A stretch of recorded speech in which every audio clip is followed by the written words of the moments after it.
This is some visionary shit.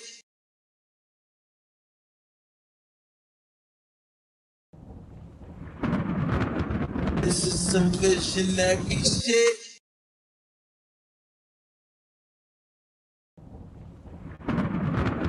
This is some visionary shit.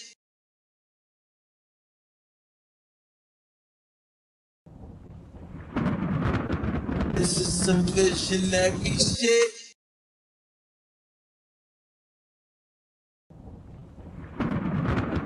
This is some visionary shit.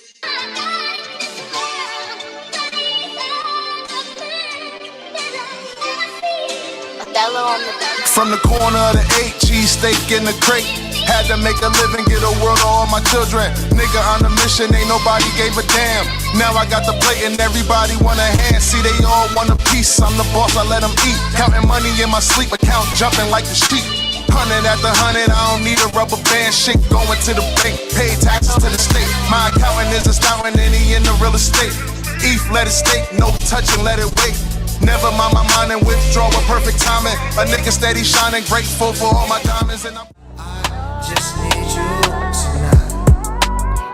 You tonight. Just need you tonight.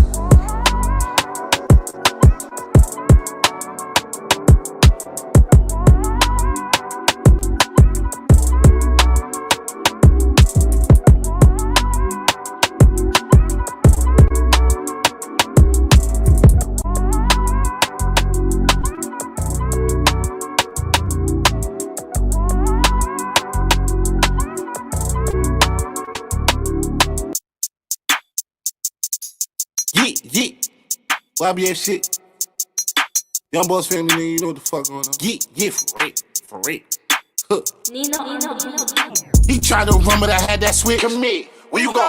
I'm from the sun, this shit get cold, you nigga think it's snow. Huh. Slam that nigga like Hogan. I'm in that pussy, no potion. She calling my phone, I'm like, bye. She open. I heard that nigga gun slide. No token, I'm hot right now, why would I lie, bitch? I'm chosen, don't make me up this shit, then dump this shit where you lay your head. I heard he want that smoke, don't choke my nigga, you wanna end up dead. Don't call my line, I don't want talk, I heard that nigga fed. There's a bag on his head, better catch that nigga, he like gingerbread. Okay, your ass fat, but you ain't all that, you a cutie. Why would I argue, I can't claim you in that doobie. Every time I pull up, it's a motion, it's a movie. Push me to the edge and I go brrr with that Uzi. Don't play with me, yeah, don't play with me. Don't play with me, yeah, bitch, don't play with me. Don't play with me, bitch, don't play with me. Don't play with me, bitch, don't play with me, yeah. That ain't Bottega, I ain't no hater, that shit fake as fuck. You ain't getting no paper, you can save her, I might pick her up. I'm in her stomach, I'm in her mouth, I got little baby stuff. I pull up track her with the map paint, that shit looking tough. You ain't smoking on Zai, you smoking on Huff, you ain't even rolling blunts. I'm smoking on Woods, I'm smoking on papers, I don't fuck with Dutch. Do too much, yeah, you niggas do too much. Rich in crypto money, I can get you touched. Keep it on the hush. All them niggas that you look up to, fuck with us. I gave it to you, but you ain't get that shit from us. We giving out them testers and it's A+. Don't play with me, yeah, don't play with me. Don't play with me, yeah, bitch, don't play with me. Don't play with me, bitch, don't play with me. Don't play with me, bitch, don't play with me, yeah.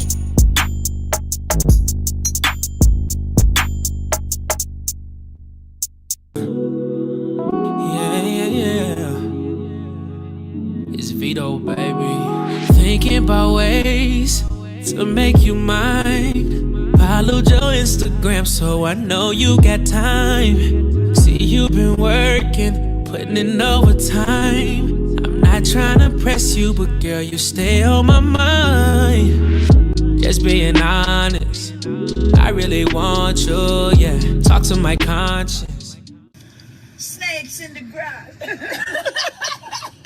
Snakes in the grass. Got the grass. Got ease. I told my mom, put your job and put the feet up. Where we at, huh?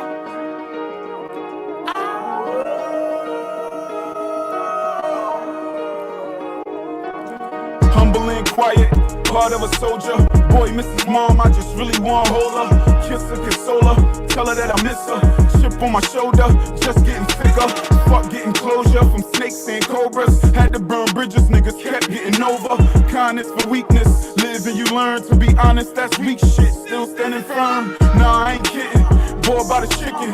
I don't need talk, but got everybody listening. Men's feeling great, been on my shit. Men's gaining weight, had to land with the shrimp. Oysters on the side, lemon on chill. Bougie hood nigga, red wine with the mill. Different type of talk, you ain't ready, I'ma stop. While you ice grilling me, nigga, ops is the cops. Living off experience, word to the locks. Prescription drugs, perks in the ox. Sipped on lean, then I dropped. Hoping that the pain go away and stop. Chicks with dicks, absolutely not. Tory Lane style, I'ma shoot my shot. I'm nobody man, it's a whole lot of them. I don't follow trend, no L Cappington.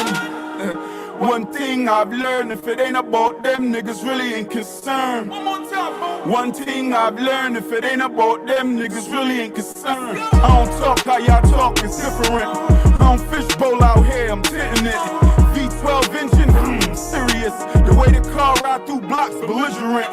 Welcome to the town, crazy, Patterson. Only place that got a beach with no water. Right down the street from the tricks and the horse. Fiends in the J's, these the last days. Some niggas dope, some say they ghost. Some Jamaicans say you know what we do to a hold up. Some niggas dope, some say they goat. Some Jamaicans say you know what we do to a goat. Clear vision, I ain't looking through a scope. Where I'm from, not a game or a joke. No toilet with the shits in the smoke. Niggas will line you for a brick if they broke. Loud and quiet, a little bipolar. Nah, I ain't perfect and nah, I ain't sober. Free old scammer, still bumping strollers. RP nip, marathon ain't over. Get knocked down, get up fighting. Head bar got a meaning, I'm not just writing. Wolf talk, alright then. I'm a different type of light skin. Nigga tap in. Humble and quiet, heart of a soldier. Boy, Mrs. Mom, I just really want to hold her. Kiss her, console her, tell her that I miss her. Chip on my shoulder, just getting bigger. Fuck getting closure, snakes and cobras. Had to burn bridges, niggas kept getting over. Kindness for weakness, live and you learn. To be honest, that's weak shit, still standing firm. Yeah, still standing firm. Yeah, boy, still standing firm. Yeah.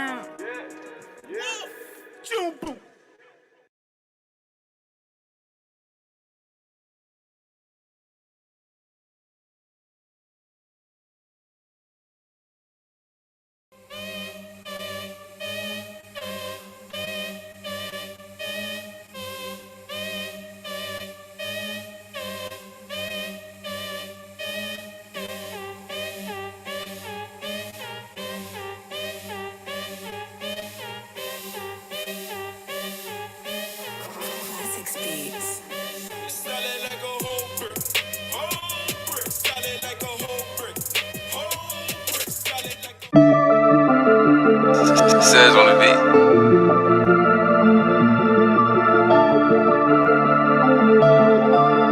Yeah, big soup.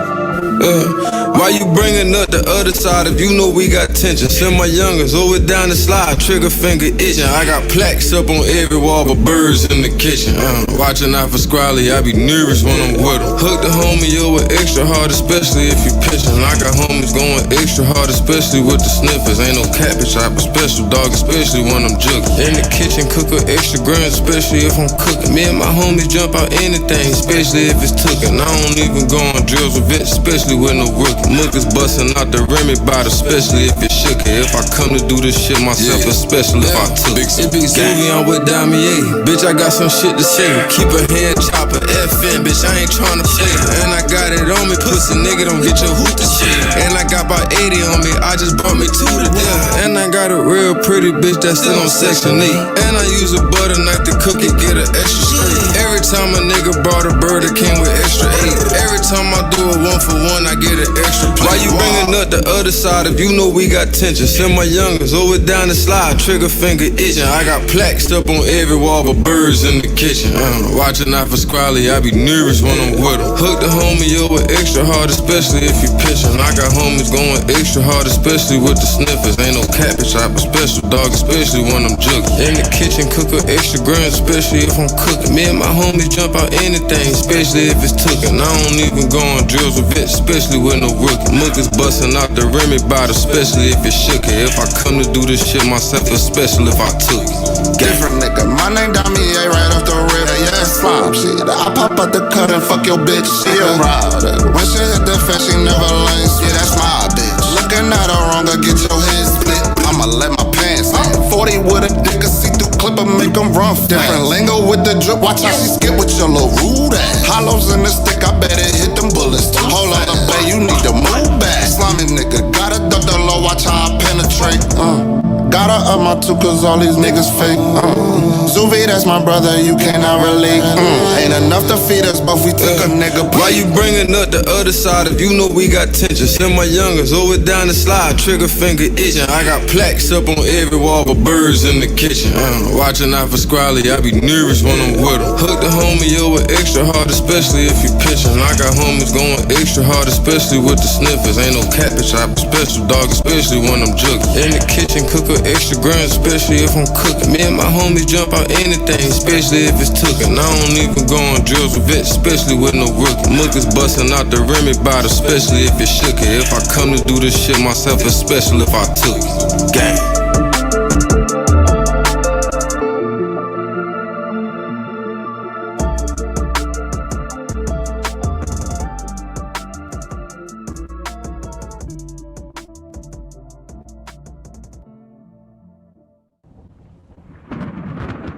This is some good shenanigans shit.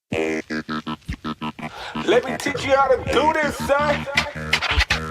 Whoa, whoa, shit. Every time I hit the club, they gotta check me twice. Big murder, still weapon murder in my afterlife. If homie got the facts, tell him pass it, ain't no asking twice. I'ma leave this body wet, put him in the bag of rice. Remember back when Snitches got shots to the head, put his head on the board like the top of the bed. 20 bands for a fare to get you shot in the feds. Love a homebody bitch to get him slapped in his head. Cheating bitches, fuck a nigga better. That's your bitch, get her. Fuck a nigga bitch quicker. Call my bitch and fuck her with her. I'm a real nigga dressed in Gucci, man, grave digger. I'ma pull up where you at, I ain't a duckin' fairy nigga. Made wine last night, had to stop a great nigga. I was with some great niggas, we was thumping great niggas. Bitch, we bomb on sight, BOS gang nigga. All different gang members, all on the same thing, nigga. I can teach you how to do this, son. Look at you now, who gives a fuck about what you done? We can fight, but this bullet make it 2-on-1. I'm the hottest out of Jersey, nigga, who on what? In your coffin with no drip, they just do on some. Little niggas, they be hungry, ready to chew on some. BOS, bum on sight, we all blue on some. New 4-door Porsche, got the 2-door coming. Keep shooting till it's empty, I see 2 more coming. Anytime I feel threatened, I'ma move on some. Real block niggas, shot niggas, 2 of them brothers. Couldn't find a nigga, so he got 2 of his cousins.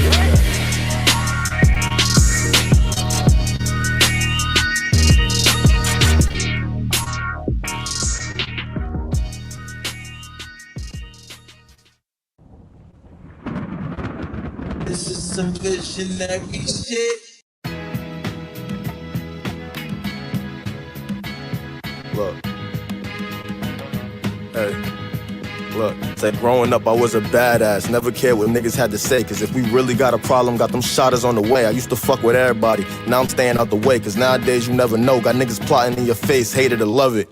But they be hating, so fuck it. And if I'm fucking on the bitch, no, I ain't speaking in public. It really be the goofy niggas that be out here just subbing. But I was taught that he ain't say it to your face and you dub it. But this that shit that keep me going in a way, so I love it. I'm never slipping with it, homie. See me out and I'm clutching. My shorty riding for a nigga, so you know that I cuffed it. My intuition telling me one day we gon' be above it. I love it. I'm from them gutters. Me, my mother, and my brothers. Cold showers, leftovers, early suppers. These bitches dirty, but not bust it unless you got a rubbers. Niggas used to hoop, thought I was good, thought I should be at Ruckus. Niggas undercovers, no, I don't fuck with these new faces. They say I'm racist, I only fuck with blue faces. Got no patience, I ran to it, hate waiting. My flow the greatest, while these other niggas trying to take it. But I ain't going like that, I'm never lacking. Got some bloods that get it popping, got some crips that get it cracking. I ain't into fighting no more, I mean it with a passion. I'd rather blast them, but we can throw the hands if you ain't packing. Niggas beefing over pussy, haha, nigga never. If she fucking on me and my mans, then we'll fuck it together. Remember, I ain't had no fucking bands, but I was always clever. Had enough to get me by, but look, I always wanted better for real.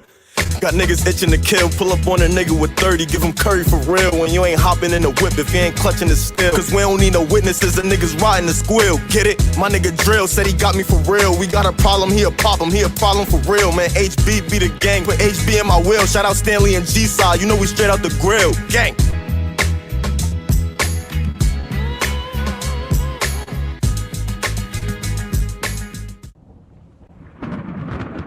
This is some visionary shit. We back at this, nigga. Let's get it. This ain't a freestyle, this a reef style. Yeah. It's that he really back up on his beat style. back. Live from the chicken store to Philippe Chow. I've been stacking them Benjis up in a neat pile. Go. Line them niggas up, I'ma learn them a lesson. Yeah. You put in work, that shit eventually turn into blessings. It's a lot of money to get, ain't no time to be stressing. I got it all up off the mud, I'm just grinding, finessing. See me breezing, doing the limit, then I'm in a drop. Them grips ain't staying in the V, they coming in the spot. Yeah. I can't be posted for too long, I get to spinning blocks. Way up in the clouds where I send a op. So talk facts when you mention the reef. You leave the house, you got a strap for you in these streets. These niggas really ain't trying to get into no beef. I was walking to the place, made a 10 in these sneaks. I done came a long way, they ain't telling me shit. Last nigga hated on me, was nailing this bitch. Round here, you go to work or you selling some shit. Met a plug out west, told him mail me the shit. Hey, big paper and mad diamonds. Real shit, I'm really on bad timing. The reef ain't doing nothing, I bet you his ass grinding. We the ones do all the sliming and the lining. Ay, only real niggas relate, still hit the hood. Give my little nigga some cake, I can make it cold. Bet my little nigga a shake, youngest say he hungry, get that little nigga a plate. I talk about it cause I been there. The homie tell me nigga keep going, I know it's in there. 9 days I go to my stash, it's probably 10 there. If they don't let us in with them grips, then we ain't in there. Nigga, Money up, shit, man. Back at this. Let's go. Yeah.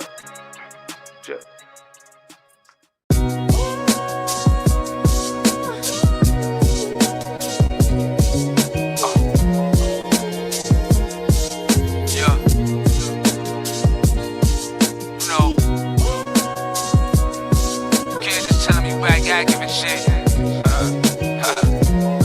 You know, without showing them niggas, gotta make them believe. Ain't never noticed when you grinding, but they see when you winning shit. Eyes posted on that corner with that pack till I finished it. Write my little raps in my phone, I'm still binning shit. I still be riding away, breezing through in some tennis shit. Mama say I need the rest, all I do is run the street. I gotta get paid, mama, being broke ain't nothing sweet. Knew that I was built for this, nothing about me fucking weak. Tried to tell them way back, these niggas was fucking sleep.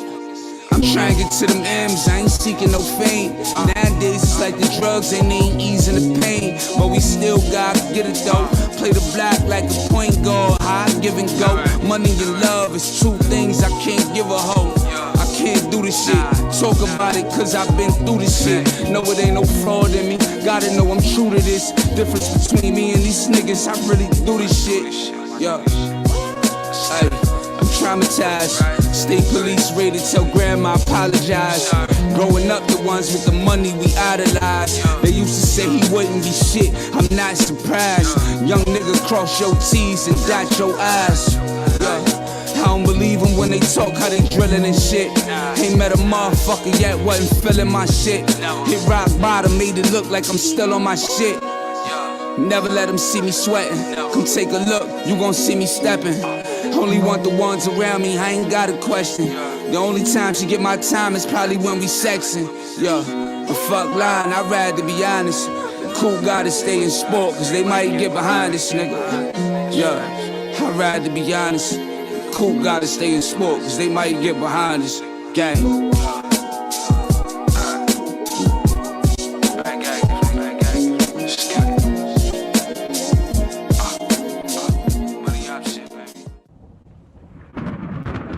This is some visionary shit.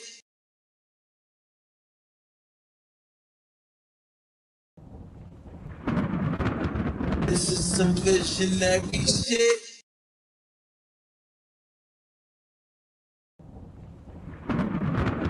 This is some visionary shit.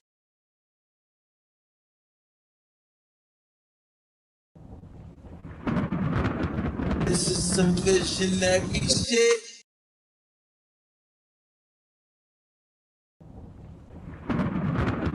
This is some visionary shit. This is some visionary shit. I'm telling y'all got kids out here, y'all better teach your motherfucking manners, cause I swear to God, I knock they motherfucking shit down. I don't bother nobody, I don't fuck with nobody, I'm a family-oriented man, I stay to myself. Fuck with me, nigga, you threaten my life, I'll blow your motherfucking brains out. Boy, I hit you with that thing, tryna bust a play. Whoa. If a motherfucker in the way, shut him up, hit him up right away. Cut his fingers, take his range, tryna bust a play. Whoa. Shoot the fade, call a spade a spade. Applying that pressure in every way. Boy, what the fuck on your brain, tryna bust a play. Whoa. If a motherfucker in the way, I promise I'll put that on everything. Leave him leaking out the frame, tryna bust a play. Whoa. Got your ass in a slang, tryna misbehave. Bust a move, crush the groove, jamming on the one, plus the two, triple lemons, I've been in plush and smooth. What's a move? What's shake it with it? Make it do what it do, I'm a fool with it. Cool with it too, limousine mean. Crew with it too, ain't no thing, we can't get it too. Everything, we tapping it too. Get it a check, big at the flex, big as baguettes, they gon' respect. Cash get withdrew, put it back in the trap, cause that's what we do, get actively too. Happily too, take aim, let it bang and rapidly shoot. Ain't no cap and make it happen, we actually do. I'm with that shit, my faculty too. Kings of the thing, your majesty rule. Naturally classy, that's me too. Try and get down with the shit, you have to be too. Be up the ladder, don't listen to chatter, cause at this altitude, none of that shit matter. That's how the family do. We ain't even come down for gravity. Ooh, say word, I mean nerve like a cavity too. Fuck with me, it'll be a tragedy, raggedy fool, get your ass beat. Battered and bruised, shattered and tuned up. I bleed platooned up, gooned up, all of my splendor, all of my truth. Big vanity move, fuck your life, use profanity rule. Damn if he don't, damn if he do. Try and bust a play, strategy moves. All of my woes, all of my kicks, all of my clothes, practically new. Fresh as shit, cause that's what we do. Mentally ready, financially too. Potentially deadly, you get like me, that could be you. Get like me, pussy, that could be you. Get like me. Boy, I hit you with that thing, tryna bust a play. If a motherfucker in the way, shut him up, hit him up right away. Cut his fingers, take his range, tryna bust a play. Shoot the fade, call a spade a spade. Applying that pressure in every way. Boy, what the fuck on your brain, tryna bust a play. If a motherfucker in the way, I promise I'll put that on everything. Leave him leaking out the frame, tryna bust a play. Got your ass in a slang, tryna misbehave. Got me close to slow motion, bend the block for my toaster. Niggas be hating, I know this, but they ain't blocking my focus. Just below with my rhiners, I've been the boss with no rhiners. I raised my youngsters to be something, and came from nothing to be someone. Niggas say it's cliche, they ain't play how we play. You had to be hard to pop these blocks. These niggas today be poussé, they poo, they tend to get goofy. They lame brain and two-face, the panorama two-seater. Gotta blame a band with two chicas. Better watch your mouth when you speaking. Pillow talk on couch is so leaking. He ain't never been kin to my people. Nah, we can't vouch for you neither. The streets is hot, it's too ether. It's zombie land and you either a dead man cause you still for something, or a dead man cause you a tweaker. Better watch it from front.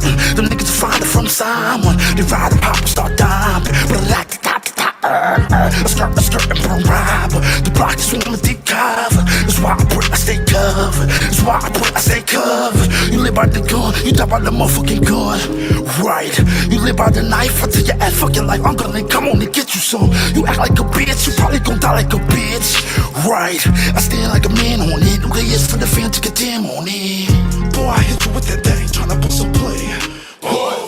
If a motherfucker in the way, shut him up, hit him up right away. Cut his fingers, take his range, tryna bust a play. Shoot the fade, call a spade a spade. Applying that pressure in every way. Boy, what the fuck on your brain, tryna bust a play. If a motherfucker in the way, I promise I'll put that on everything. Leave him leaking out the frame, tryna bust a play. Got your ass in a slang, tryna misbehave.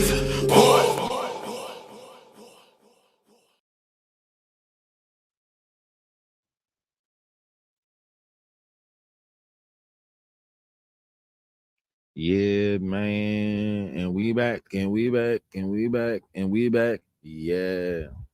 It's your boy Sativa Jones, aka LeBron James, aka Young Shane Bottom, because the older one, he gets more and more complicated as we know it. CKA flaming red because I'm 10 steps ahead every time. And this is Rolling with Sativa. Just let you guys like, share, subscribe, you know.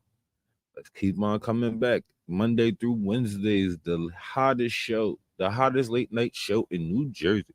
Just come and chill and roll one with your boy Sativa. And if you think I ain't got one rolled, you're wrong. So today it's a lot going on, but I want to start with this clip because I found it so funny.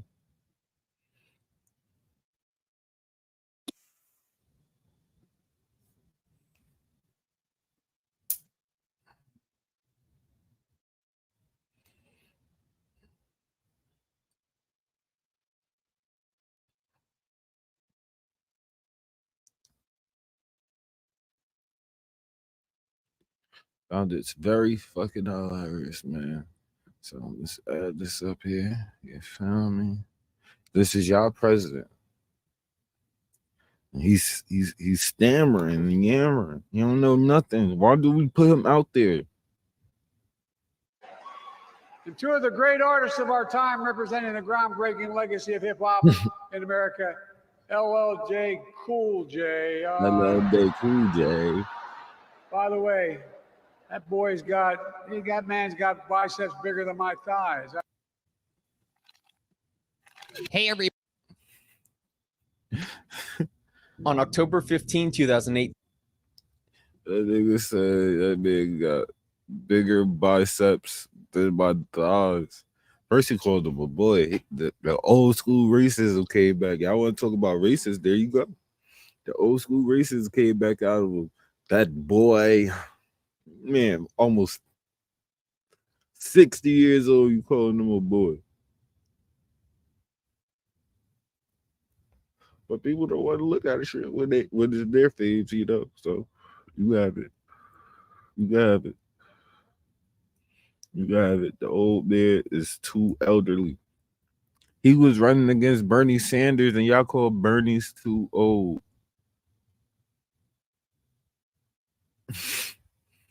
This is the craziest part about the whole situation. He was running against Bernie Sanders, and y'all called Bernie too old.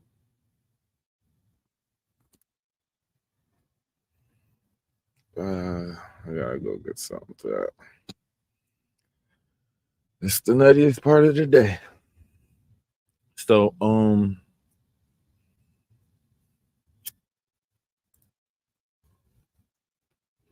I also wanted to play a song from my boy, my brother, my man's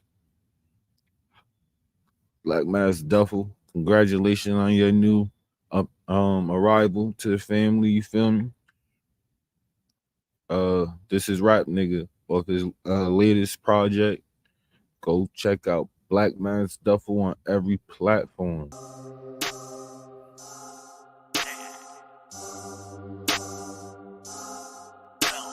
Told y'all ain't a rap nigga. I'm just a nigga that rap. Keep all that rap cat to the back of the back. Ain't with none of the act. I just pull up for the shows and pull up for hoes and shoot us wherever I'm at. Told y'all ain't a rap nigga. Nah, I'm just a nigga who rap. I've been putting in work for a long time now. Niggas can vouch for that. I done spent blocks, hopped out on ops for all day. No clout for that. Ain't got nothing to do with rap. Niggas wanna die on live. Let them at his man, then double back. Rounds left, we gon' double back. Told y'all ain't a rap nigga. I just be into the facts. I just be into that slide and into the drama. Niggas could die after that. We could sit down and talk about the dollar. Dotted line, we ain't signing for that. We could sit down and talk about the dollar. Dotted line, we ain't signing for that. Told y'all ain't a rap nigga. I'm just a nigga that rap. Keep all that rap cat to the back of the back. Ain't with none of the act. I just pull up for the shows and pull up for hoes and shoot us wherever I'm at. Told y'all ain't a rap nigga. Nah, I'm just a nigga who rap.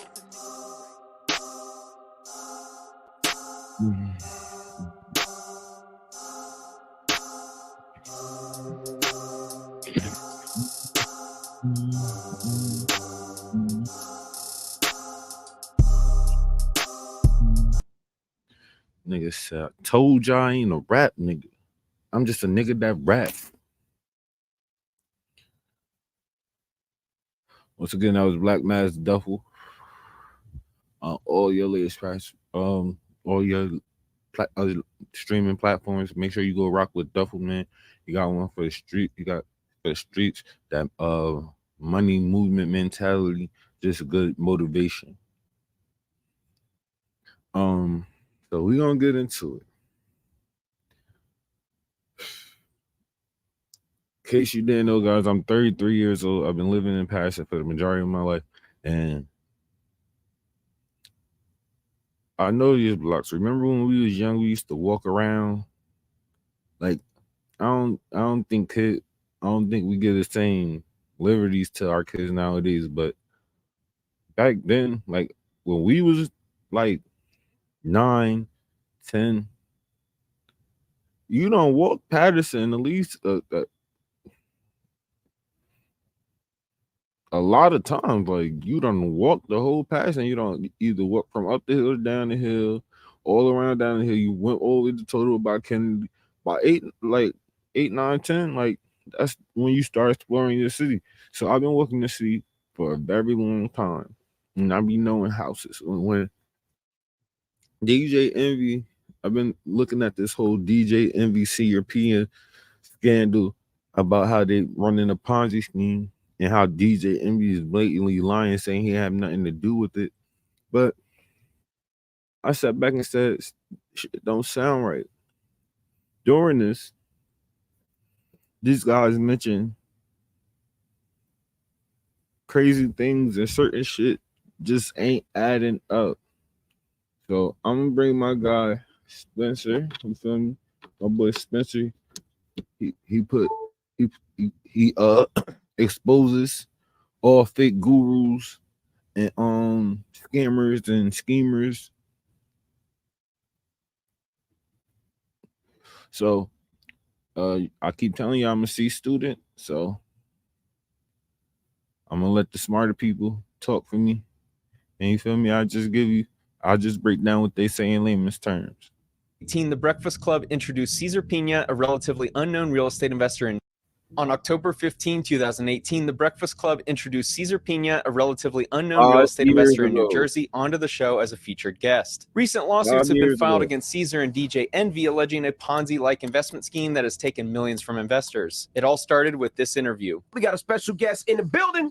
You might know him on Instagram as Flippin' NJ, my friend Cesar Pina. 5 years later, numerous customers alleged they were defrauded by Cesar. Over the past 5 years, DJ Envy has promoted Cesar as a real estate expert and trustworthy source for learning the game. What up, y'all? It's DJ Envy. Flippin' NJ. DJ Envy and Cesar's partnership seemed innocent until Tony the Closer began receiving messages about investors giving the two money and not receiving any money back. Then the investigation began. July 21, 2018, DJ Envy posted to his Instagram about a house he purchased in Detroit. A couple of weeks ago, @KnitTheGrit introduced me to a guy named Cesar, aka Flipping NJ, that invests in New Jersey real estate. A friend of mine's, his name is Knit the Grit. He owns the label where Fetty Wap is signed to, and he did the introduction between me and Envy. Cesar Pina's Instagram looked like this at the time. The message that Envy shared was he looks like us, listens to the same music, dresses like us, and is from the same place as us. He just had the vision of real estate before any one of us did. He owns over 500 units in New Jersey. You have a criminal record, but your criminal record actually got you into this business. This seems to be a prerequisite for being a subject of my videos as of late. I'm more street educated than anything else. When all my friends went to college and stuff like that, chose the streets. Everybody's telling me, oh, you gotta change your life, can't do this, you're gonna end up in jail. So I ended up in jail. I'm starting to wonder if he and Jay Morrison were roommates in prison, sharing their ideas on how to implement their... Man.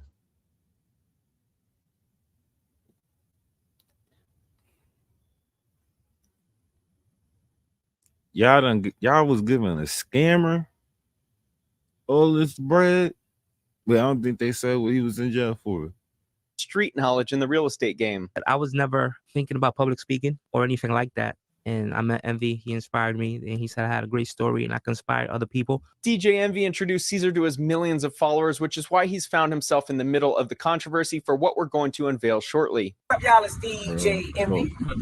July 2019. Outbid somebody. Just a few months after this Instagram post that used the word "we" a lot, Cesar was introduced to Anthony Barone and Anthony Martini. Martini signed DJ Envy to his record label in 2016. A few years later, when DJ Envy began promoting Caesar, Martini became interested. He trusted Envy from their friendship and because Caesar sounded legit. Envy told Martini that he was a partner on many deals with Caesar that had gone well and mentioned that there was a new investment opportunity opening up to partner with them. 385-391 Totowa. Why he keeps saying total like this? All right, this building right here, guys. This building right here. This is the old school 5 building. This building has looked like this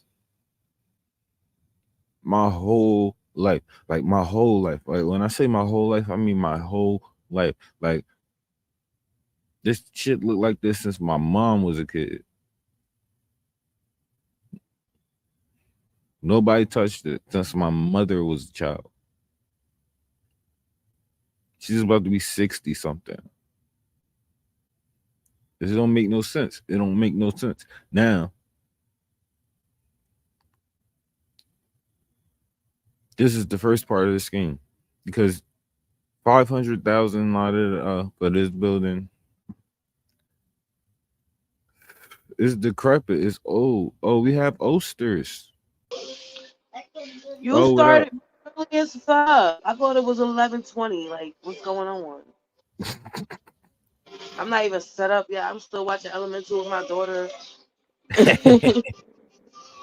Hold up. Mute me so I could get ready. So this was the nuttiest part of this whole scheme. When he said Caesar, he told Tony the closer, Caesar owe me 500,000 for the school. This is the school he was talking about. And then Spencer is saying that another man put money. So if DJ Envy put 500,000 and then this nigga put, let's see what Spencer says he put. Avenue in Patterson, New Jersey is where an old school building rots away. Envy told Martini that this location would become a new apartment complex project spearheaded by Caesar and Jennifer Pena. Martini felt confident enough in his friend DJ Envy and this alleged real estate mogul that he invested $1 million into their project. Started with no money, and here I am. So he put a smooth $1 million into that school, and DJ Envy supposedly put 500,000. I don't believe DJ Envy put money into it because of the simple fact he's been proven to lie throughout this whole situation, and we'll get into the lies later. My whole thing is the building's not worth that much. You didn't do nothing to it. You said it's been 4 or 5 years since you supposedly had it. Not one movement have been done to even touch it. So where's the money, Caesar? And then what's messed up is I met this guy on some weird shit. Like, shout out to Pay. Me and Pay was pranking Buka, and he tried so hard to get into this prank, bro. He tried so hard, and me and Pay was like, we was feeling mad and uncomfortable about the situation, but we just let it rock because Buka our man, and he ain't like he was like pushing him on. Buka wasn't pushing him on us, but you know, like, yeah, I'm popular. Let's go. You trap lord, la la la. Nah, we don't know you, man. Turns out you the one fucking up our whole city, driving up prices of houses and shit, rent. The reason why rent was so cool, well, it wasn't even really cool, but it was affordable here because our houses was only worth 200, 225. You feel me? 250, and that's a nice little house. Like, you can get like a 3 to 6 family house for 250, 300 in Patterson, New Jersey. This fool comes over here and buys the house that's foreclosed on, so you don't even pay the full 250 or some shit like that, or decrepit or something, like just a dilapidated house. He'll buy for $4,000 and then keep getting loans and shit and having people invest in it to drive the property value of the house, because it's not what is actually worth is how much debt is against it. That's how much that's how you get the price of a house. The equity plus the debt is the price of the house. So he turns $225,000, $300,000 houses into 500,000, 600,000, 700,000 houses. So now, if I buy a $700,000 house, I'm not charging you $700 for rent anymore. I'm charging you $34, $35. This fool, and then other people say, "Well, he got a house worth this, so all right, I'll buy it, put some little," and then they actually come in. We've been blaming Florio this whole time. It's this fat freaker over here. $50 million later in real estate. How much? $50 million. Investors felt confident giving him money because they believed he was a real estate mogul. Caesar and Jennifer Pena told Martini that they funded the project with $2.5 million of their own money and a $3.5 million construction loan. Martini's money would help with overruns and operating expenses until the liquidation date. Around the same time, Envy and Caesar met with a man named Anthony Barone, who brought his friends Eaton Sugarman, DJ Clue, and Gary V, as they all indicated interest in the prospective real estate investment opportunities. Over the next 4 hours, Caesar and Envy drove around Paterson, New Jersey, showing off the successful real estate investments they had. One of the properties shown to the group was 385-391 Totowa Avenue that was being pitched as a chance to turn this rundown school into a financially lucrative apartment complex called Taylor Court Apartments. Barone decided to invest $500,000 for a 12.5% interest stake after believing the apartment project would be a good investment. Caesar said construction would be completed a year later in early 2021. What helped Barone solidify his decision was seeing documents for the project also signed by his friend Anthony Martini to proceed with wiring his $500,000 to Caesar. A little red flag is that it's now alleged that Caesar forged Martini's signature. We had the Jacob Javits Center setting everything up. Last time we had 4,000 in here. So if you want to learn about real estate, federal canine officers are going to utilize Scent when they go hunting for Caesar. The best way to upgrade your scent is with a subscription service like Scentbird. Not only are they supporting my channel and helping me make long and detailed videos like this one, they're also helping me upgrade my fragrance game. I was pleasantly surprised at how easy their process was to find a fragrance that I wanted. This month I received Maritime for Him by Tommy Bahama. I also got Light Blue Pour On by Dolce & Gabbana, Dirty Hinoki by Heretic, and last but not least, Into Game, then take advantage of TC Investments LLC in Clifton, New Jersey, where he annual last a real estate seminar hosted by DJ Envy and Caesar Pena. Roman wanted to meet one-on-one with Caesar, so he paid $2,500 for a personal coaching session, which turned into Caesar promoting the idea of partnering with him on a deal. On October 20, 2020, Roman signed a joint venture agreement for a property at 91 Harding Avenue in Clifton, New Jersey, where he'd contribute $100,000 and receive a 30% return within 5 months. Using my favorite software, Batch Leads, we can see that 91 Harding Avenue in Clifton, New Jersey was never purchased by Caesar or an LLC. Look, this is exactly what I mean by they driving it up.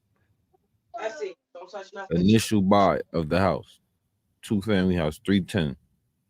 They pushed it up to 550 right here. Feel me? 550. That's nuts. For no reason. And he ain't even do that situation. He owns. A couple months later, in January 2021, a company titled BTC Investments LLC entered into a joint venture agreement with Caesar Pena. The property address was 27 Boyden Parkway South in Maplewood, New Jersey, where BTC would provide $150,000 to Caesar to help facilitate the purchase and rehab of the property. Caesar would return 35% profit within 3 months. In February 2021, Caesar went into a joint venture agreement with Paul Peralta for the property located at 89 Franklin Ave in Hawthorne, New Jersey. Peralta would send Caesar $100,000 and receive 30% profit within 5 months. In March 2021, Mr. Roman contacted Caesar asking for an update because the 5-month period had passed for the property to complete renovations and sell. Caesar said the property hadn't been sold and that Mr. Roman would be better rolling his money into another property investment. Caesar wired him $30,000 from his supposed profits and told him to roll over the initial $100,000 into a second property. This new investment property was 109 Lion Street in Paterson, New Jersey. At least this property was purchased by Caesar through his LLC called From Start to Flipping LLC in November 2020 for $210,000. Caesar told Trevor Roman that all he needed was an additional $50,000 and he'd receive all of his money back within 5. This nigga going in the middle of the SWATs. Trying to turn houses in the middle of the SWATs into like condos and shit.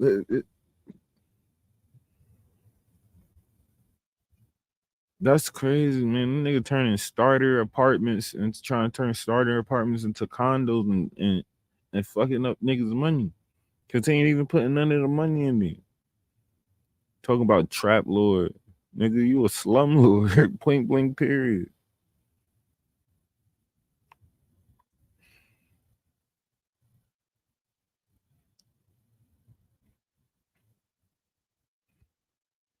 Yeah, the slum lord.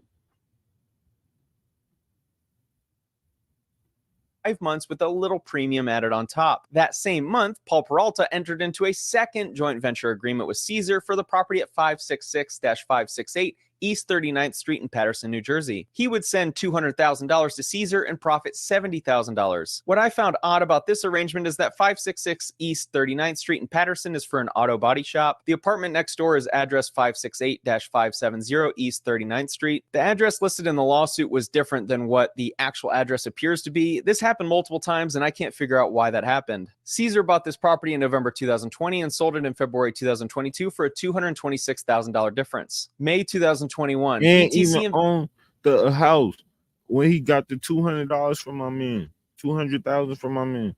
He ain't even own the house. And you keep saying, "Oh, I'm hearing a lot of Caesar Pinion name. I'm not hearing anything DJ Envy did yet." Well, DJ Envy #1 platformed this guy. And if you think that you could share office with a nigga and promote him this much and you not getting paid, you are nuts. You are nuts. I don't want to smoke some of. I don't want to smoke any of that concoction. But just let me know. I want to know the name of the concoction you're smoking. Investments has patiently waited for their property to sell and recoup their investment. Caesar says, not yet. Wait a little longer. June 2021, Caesar and Paul Peralta enter their third joint venture agreement for the property located at 267 6th Avenue in Paterson, New Jersey. Paul will provide $150,000 towards the purchase and rehab and receive $45,000 profit. Caesar bought this property 4 years prior in February 2017 for $245,000 and obtained a $385,000 commercial mortgage on the property in February 2018. If he had a loan that covered purchase and rehab, why was he taking $150,000 additional dollars from Paul Peralta? Around that same time, Mr. Peralta sent Caesar a final $150,000 as a private money loan for Caesar's real estate operations with the expectation that he'd receive a $45,000 profit. On August 30, 2021, Trevor Roman still had not received any updates on his property, but Caesar did send him $2,500. Caesar also told Mr. Roman that he had a new opportunity for him to roll his money into a third joint venture agreement due to the long sales process of 109 Lion Street. The third joint venture agreement credited Mr. Roman with $200,000 towards the next property, which would yield a profit of $70,000 within 5 months when sold. 109 Lion Street, the second property investment offered to Mr. Roman, eventually sold 4 months later in December 2021 for $400,000. But in January 2022, Mr. Roman had still not received any money, so Caesar offered a fourth joint venture rollover agreement for the property located at 126 Jasper Street in Paterson, New Jersey. Mr. Roman was credited with $270,000 towards the fourth property with a profit of $94,500. That meant Caesar would be sending Mr. Roman $364,500 when the Jasper Street property finished construction and sold. The only problem is that Caesar's LLC sold this property in December 2020 for $390,000, which means he didn't own the property when he offered the opportunity to Mr. Roman to partner on the deal. So the first thing What up, guys? Liv finally in the building. Liv, say something to the people. Hey guys, it's your girl Olivia Wild. I'm late, I guess. Like I thought we started 9 minutes ago, but clearly I got the memo fucked up this week. I'm trying to look cute. There's a lot going on. I just had to jump on, man. What? But you see how they just stealing? They stealing. Yo, hey yo, when I watch this, I'm like, yo, he's just gonna keep robbing people for the same properties. Like nobody's looking into it. Nobody like, okay, like nobody like where the paperwork at? Like what was he doing to pass it off for them to believe that they were really like? Because nobody believed that a nigga who was scamming and steaming like this would go on a accredited show like the Breakfast Club. You know who lucky right now? DJ Envy is so lucky. He is. I don't understand how he not like getting no kind of backlash from this. He is getting sued and shit. Promoted that man like OD. But he lucky that nobody's suing iHeart for letting him put him on this platform and putting their trust behind him. Because that's what you do. You promoted this to me. And I listen to you every morning. Why wouldn't I trust you? Yeah. Damn bullshit. And we need to pay too. Well, you said he getting sued, so. I realized, and what I used to do was I used to use my own money. When I met Caesar, I realized Caesar will not use his own money. He's probably one of the cheapest people I know. I think what So you mean to tell me you doing all this work and all this shit and you're only making like $10,000, $5,000 per transaction? Because you promised some niggas big money and you see what the houses are selling for. It costs to actually fix them up and sell them. Yeah. They were stealing, robbing and stealing, and not just that guy. They both was robbing and stealing. Envy actually means is Caesar uses other people's money for purchases outside of real estate. November 2021, Caesar notifies Barone and Martini that construction is underway for their apartment building project, even notifying them that workers are there every day and that the plumbing and foundation are done. December 2021, Stanley Acosta attended one of DJ Envy and Caesar's real estate seminars. Why they didn't ride past to see the property, like ever? Like ride past to see it being built? Like why they didn't? Like if this guy, the guy who's reporting it, can do his homework and find out and see what's on. And he in Las Vegas. Like what was sold, what was not sold. Why would these people who were giving up millions and six figures not look up what the fuck they was giving their money to? Greed. They was being greedy. Because you want to know why? Because they think that envy promoted him, so it got to be real. Like no, not even that. They were just being greedy. He was offering too big of a return, bro. Like, all right, when you normally flipping houses, shit like that, you really only is like it could be anywhere between 15 grand and like 40, like on the return. Like, you feel what I'm saying? Mm-hmm. Now you can manipulate some more money and credit with that shit and get access to money, but the plus will only be like that modular in actual cash. Like, you feel what I'm saying? Like 15 to 40 grand is not going to be hundreds of thousands of dollars there to split amongst people. Okay, but he was acting like it was. Yeah, because he was just stealing their money. They're just telling them whatever, feeding them fucking hoop dreams. I'm pissed off, y'all. I was getting my shit together. Wait, this nigga is a nigga promoting himself to have done 50 million in real estate, right? Watch listen to the amount of money that the checks that was bouncing was. Seminars at the Javits Center in if I handed this nigga 100 grand, he bounced a check for this much. New York City. A few days later, he was in Pena's office discussing a potential partnership deal for the property at 145 Union Avenue in Paterson, New Jersey. The only data I see is on Redfin, indicating this property hasn't been sold since 2015. In March. You know who house that was? Let me see. This is Joey Torres' house, bro. What? The mayor? The mayor. That's the mayor right now? No, not the mayor right now, but the ex-mayor. Andre So says is a millionaire. sell his house right from under his feet. Hmm. He gonna sell his house right from under his feet.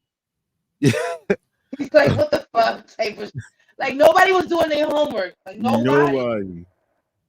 Like what Discussing the a fuck? potential partnership deal for the property at 145. That's equivalent to giving your money to a realtor selling you an apartment that you never saw. That's it. Like you just got scammed. And then those be the same niggas they brother asking them for 500. Get up and get a job. You just handed just handing them a whole bag phone. Like what? You giving this fat motherfucker money, but you can't give me $20 for an aid? Oh, okay, fuck you. That's why you got scammed, stupid. Yeah. 5 Union Avenue in Paterson, New Jersey. The only data I see is on Redfin indicating this property hasn't been sold since 2015. In March 2022, Acosta gave Caesar $150,000 in cash with the promise of $45,000 profit within 5 months. Around this time, Caesar reached out to Barone and Martini to notify them that the Taylor Court apartment project was underway for the second time, but completion would now be around November 2022. May 17, 2022, Alexis Hernandez gives Caesar $250,000 for the purchase of 27 South Boyden Parkway in Maplewood, New Jersey. Alexis was promised a profit of $45,000 when the project completed 5 months later. Caesar bought this property for $409,500 17 months earlier in December 2020 with a $385,000 construction loan. Once again, why did Caesar need to raise $250,000 for a project that he already had a construction loan on 2 years prior? June 2022. Trevor Roman was ready to get paid out after waiting around 18 months for his projects to sell. He went to Caesar's office and demanded money. Caesar obliged by giving him 2 checks totaling $163,000. But Caesar said not to cash them because those accounts didn't have the money just yet. Caesar then offered him a 5th joint venture agreement for the property at 16 Gunther Place in Passaic, New Jersey. Caesar purchased this property through his warehouse LLC in August 2014 for $97,000. Mr. Roman probably didn't know that Caesar was having serious money problems around this time. On June 30, 2022, Alexis Investment and Funding 2 LLC filed a foreclosure complaint against Caesar and Jennifer Pena. The Penas took out a commercial loan secured by a second mortgage for their property in Franklin Lakes, New Jersey, in the amount of $594,633. That's on top of the $2.5 million mortgage when they purchased the property. In 2013, the property looked like this. A decade later, and they've built a beautiful mansion. The loan foreclosing on them only cost $5,000 a month. You would think it wasn't that much for a real estate mogul. August 2022. That's nuts. That motherfucker built a mansion off everybody else's fucking back. That's They couldn't pay the bills with the money you was stealing. how you give somebody a check and say, but don't cash it yet. Motherfucker, I'm going straight to the bank. You're bugging. It was gonna bounce. It was gonna bounce that day. Whatever day he said cash, it was gonna bounce. It didn't even fucking matter. It's gonna bounce energy. It's gonna the bank head here. That's fucked up. Anthony Martini is tired of Caesar not responding to his calls, so he decides to drive by the job site for his massive Taylor Court Apartments deal. He finds that no construction has been done despite Caesar saying it began months ago. He demands Caesar to return his money. According to Batch Leads, this property doesn't have a mortgage. But Caesar told Martini that he would have his money back once he could refinance the debt on the property. This same month, August 2000.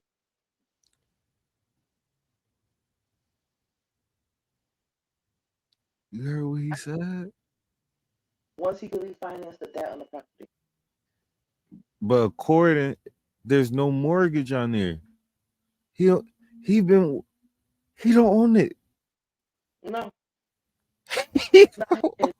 After all of those years and all of those people that donated money, well, not donated money, put their money in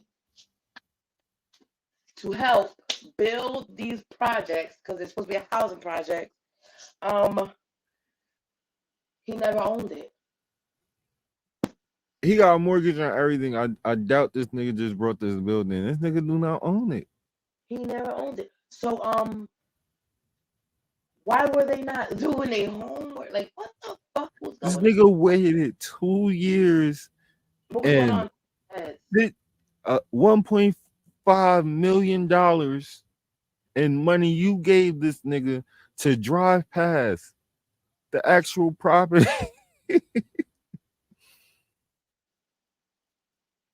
You had 1.5 did not care about for 2 years? That's crazy. That's nuts. 2022, Caesar met the next victim we'll label EB, who had just received a settlement agreement for being abused and SA'd. Wanting to solidify a secure financial future for her and the kid on the way, she decided to meet with Caesar, who promoted himself as being a real estate mogul with significant experience and success. Property number 1 for their partnership would be 470 River Street in Paterson, New Jersey, where she'd provide $250,000 and receive 30% profit within 5 months. Caesar bought this property in March 2014 for only $90,000. Property number 2 would be 523 Park Ave in Paterson, New Jersey, where she'd provide another $250,000. Caesar bought this property September 2018 for only $225,000. Property number 3 would be 149-151 Manchester Ave in Paterson, New Jersey, where she'd provide $100,000. Caesar bought this property in April 2019 for $140,000 using a construction loan of $256,000. A month later, Caesar notified EB that he had another investment opportunity for her where she'd contribute an additional $150,000.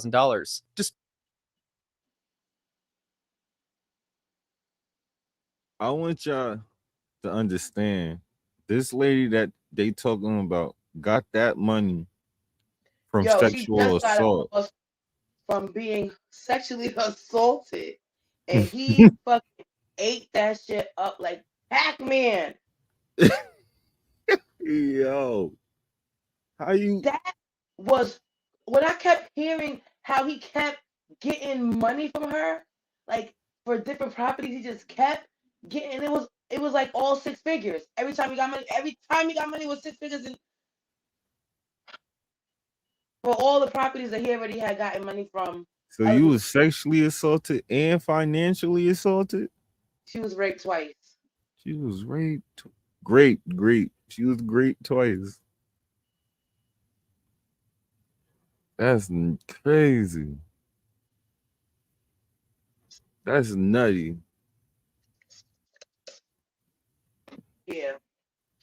Yeah. Despite taking money from these investors, Caesar couldn't pay his credit card bill. On September 9, 2022, Amex filed a complaint against Caesar Pena and Pena Management LLC for defaulting on their credit card bill. Amex alleges that the Penas didn't even pay the minimum amount due and their account balance was $94,800.99. On that same day, Caesar signed an agreement with Amy Flips LLC for 2 joint venture agreements and a personal guarantee on both. Caesar allegedly couldn't pay his credit card bill, but he was accepting money from another investor. I'll let you determine why. Property number 1 with Amy Flips was a $250,000 investment for 27 South Boyden Parkway in Maplewood, New Jersey. If that property sounds familiar, that's because it is. Just 3 months earlier, Caesar signed a joint venture agreement for that same property with Alexis Hernandez. Property number 2 was another $250,000 investment for 89 Franklin Avenue in Hawthorne, New Jersey. Caesar bought this property for $260,000 5.5 years earlier in March 2017. October 2022, Trevor Roman wanted his money, so he stormed into Caesar's office again. Caesar gave him 2 checks for $80,000 that did clear. I'm leaving here with something. October is when Alexis Hernandez's loans are coming due. Caesar sends 2 checks to Alexis. Check number 1 for $100,000 and check number 2 for $250,000. Both bounced due to insufficient funds. Despite the heat turning up, Caesar still found a way to introduce 4 more victims into the scheme. October 7, 2022, Jenna Marr Investments LLC and Caesar entered a joint venture agreement for $100,000 for the property located at 149-151 Manchester Ave with the promise of 20% returns in 5 months. This is the same property as EB's third joint venture agreement just a couple months prior and already had a construction loan covering the purchase and rehab. The following week on October 12, 2022, Derek D'Angelo signed a joint venture agreement with Caesar for the property at 523 Park Avenue in Paterson, New Jersey for $100,000. Unbeknownst to Derek, Caesar had just signed an agreement with victim EB for that same property. Caesar promised Derek 30% returns within 5 months. 2 weeks later, on October 25, 2022, Caesar met with On-Site Properties LLC to give him access to a partnership for properties 149-151 Manchester Ave in Paterson, New Jersey, and 523 Park Avenue in Paterson, New Jersey. If the addresses are starting to sound the same, that's because they are. Caesar was signing multiple agreements with investors and accepting significantly more capital than necessary to complete the projects. On-Site Properties LLC handed over $300,000 to partner on those 2 properties. Hector Santana met with Caesar during this same. It was it was the Spanish lady said her husband gave him. Her husband gave them 60,000, right? For a house or whatever. She said, yeah, after we gave him before we gave him the money, he was taking us out. Like he took us to Coachella. We had a big suite, la da da da. We was in the strip clubs throwing money, like we was having fun. So we thought he had money. The nigga was just spending people fucking money. Having a ball. Can't even sign joint venture agreements with Caesar for the Manchester Ave property and 462-464 East 24th Street in Paterson, New Jersey. Caesar purchased the 24th Street property 3.5 years before in April 2019 for $202,000 and sold the property in October 2022 for $545,000. While it may seem like a sizable profit, we don't know all the costs associated with completion. But the key here is that Caesar was signing joint venture agreements with investors for a property he just sold and didn't even own. Hector Santana was promised 30% returns on $400,000 within 5 months. Where that money was being used, I don't know. For Hector's two deals, Caesar was already overcapitalized on the Manchester Ave property from other investors, and the East 24th Street property had already sold.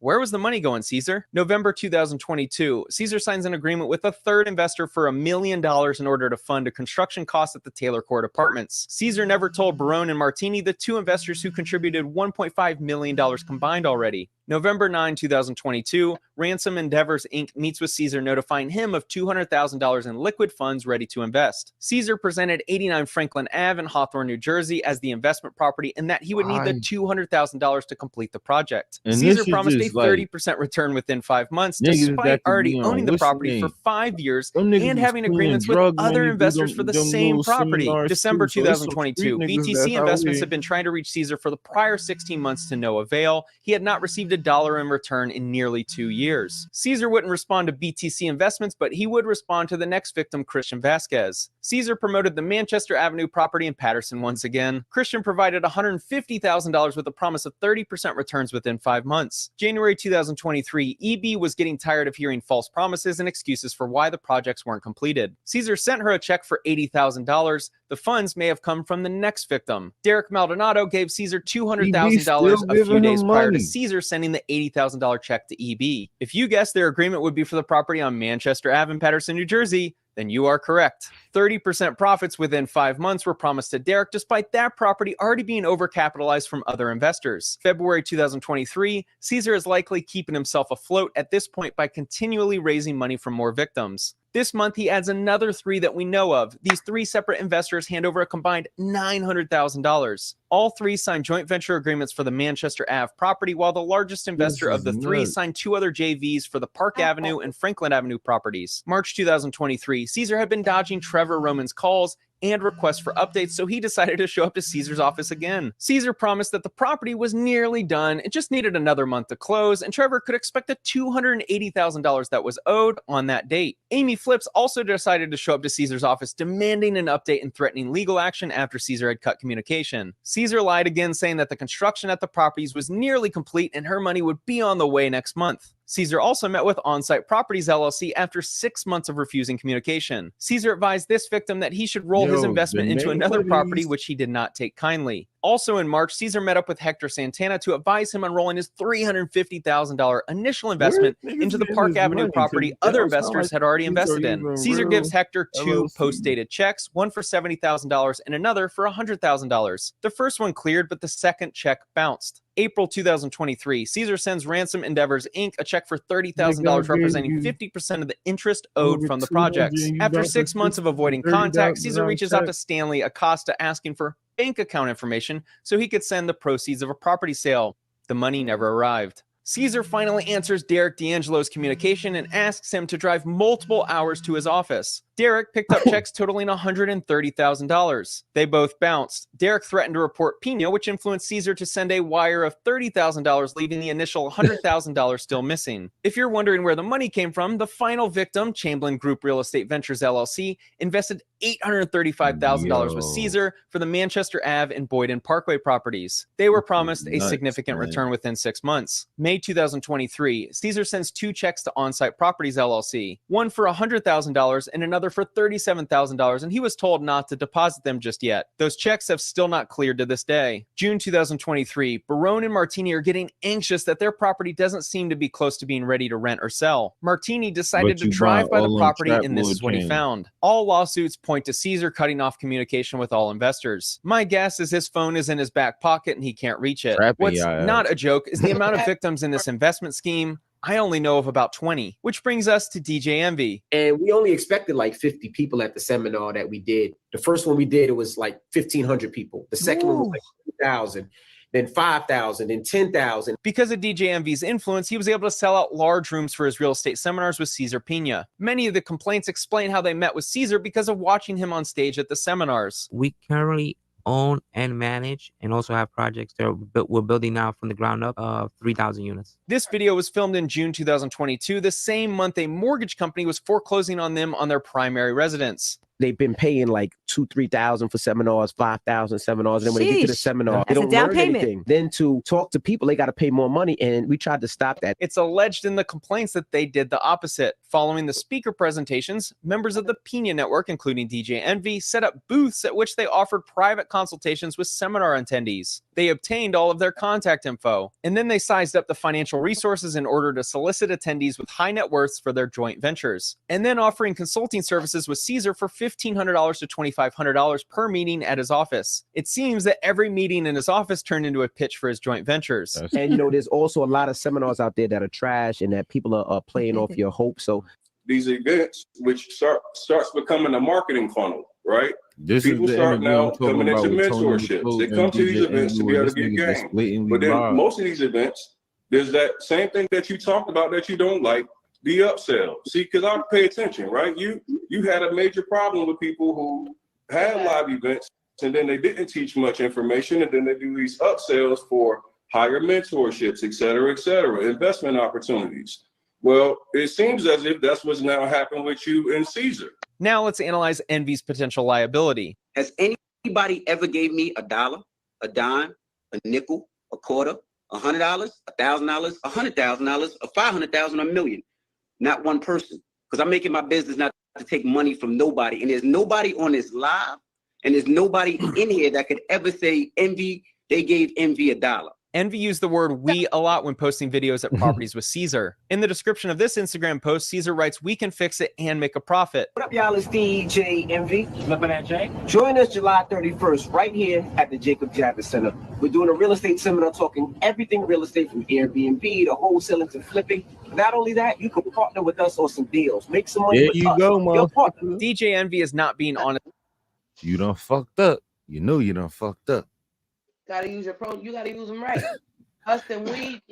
You know you done fucked up now. You cool just so you didn't have to take them people money.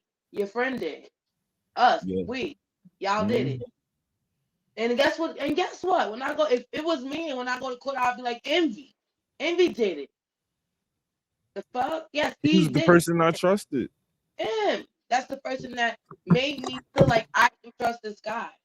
If you go back and look at that interview that they keep showing, Angela Yee made sure to say, "Oh, this is Envy friend." Charlamagne said, "Yeah, what you and Envy are doing, I think means a lot to him."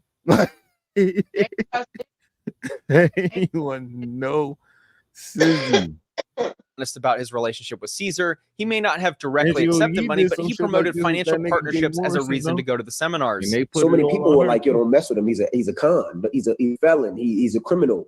He's a this, he's a that. You know, don't mess with him." His behavior, alleged in the complaints, is indicative of someone who is still a con man. Started with no money, and here I am, $50 million later in real estate. How much? 50 million. How is this dude claiming to own $50 million in real estate, yet not have the ability to pay anyone back in the past 3 to 5 years? What up, y'all? It's DJ Envy. I know it's late at night. We're still in the office. It's going to be hard for Envy to prove that he was a non-party to Caesar's business operations when his office was literally right next door, and he mentions we did deals in the majority of their posts. But now it seems like you're fishing for things that put me involved. Just because I'm in the office with somebody else doesn't mean that me and that person is doing anything with each other. Caesar's last post on his personal Instagram page is February 20th of this year. The last post of Caesar on DJ Envy's account is on July 26, 2022. I didn't hit with Caesar a couple of times and flip money in less than 30 days. Some of my buildings, like the school, we still got, and I haven't got my money back yet. But I know that's part of the game. Since Envy platformed Caesar and promoted him for 4 years, I think it's his responsibility to be completely transparent with everything that happened. Credit card scams, right? Credit card scams.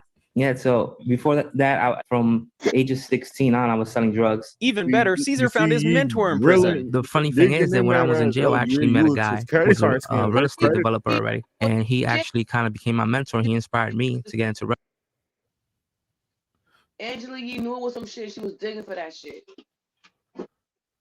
This nigga said, I learned the real estate game from a nigga I met in jail. He was kind of my mentor. Niggas really heard. Niggas really heard that and said, okay, let me give this nigga my money. Take it all. Here, take all my money. Especially EB. She was like, take it all. Take it all. Just like that guy took it all and I like, what the fuck? What? Like, this is like all like you. It's greedy. You being greedy because clearly, Envy, you're getting paid. You're getting something off the back end. That's why you're promoting this man. And you don't give a fuck what he do to anybody else. That's like his original title.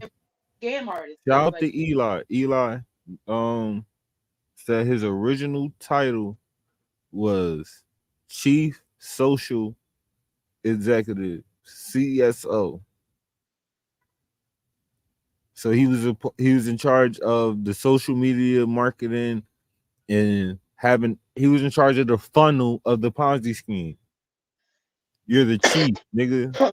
So he was the person to go get the people. He was basically debate.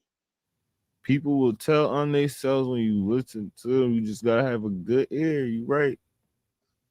Real estate once I came home. He didn't say the mentor's name, but how funny would it be if the guy was Mr. 3-time felon real estate mogul Jay Morrison? And I even tell you, because when we had that conversation, I called him last night. I'm like, do you owe anybody money?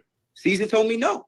Now that DJ Envy has been alerted to the numerous lawsuits alleging investors being owed 100% of their money, it's hard for me to give him the benefit of the doubt moving forward. I think you and Envy, y'all partnership has really helped, the both of y'all in a real way, because DJ Envy benefited from promoting Caesar for 4 years. I think it's partially his responsibility to work with Caesar to make sure the victims get paid back. Additionally, Envy allegedly gave Caesar $500,000 for this apartment project. Caesar raised money from Envy and associates, and not a single ounce of progress was made on the property for years. Envy was still promoting him despite a pretty massive red flag. And here I am, $50 million later in real estate. We currently own 3,000 units. It's time for Caesar to prove he's either legit or a con man. And back then, I thought nothing was going to happen. It was a white collar crime. And I've done so much other things worse than that, right? At that point, I'm like, oh, this is nothing. He either sells units to pay out victims or he never had them in the first place. And if he never owned more than a few houses while being promoted as someone who owned 3,000 units, then I think the pressure DJ Envy is feeling is deserved. Just as I completed writing the script for this video, I came across this post on Instagram of an attorney letter alleging their client sent Caesar $1.4 million in 2017 and 2018. A commenter wrote, they got my boy for $60K. One thing that may help the victims is we at least know that when the feds come knocking, Caesar won't be able to run away. Thanks for watching. Why had them in the first place? And if he never owned more than a few houses while being promoted as someone who owned 3,000 units, 8 mil. Why he said Caesar would never be able to run away? Nigga fat. He was in a shot at Caesar the whole fucking little Word, they owned that house down the street on East 32nd, man. That shit fucking burnt down anonymously. They did a little bit. They did a little bit, a little bit boarding up, and then next thing you know, it's set for like a good 2-3 years. I mean, 2 years, maybe even 3. One night, that shit way past gone. That shit was ignited. It burnt the house behind that shit and the laundromat next to it. That's crazy.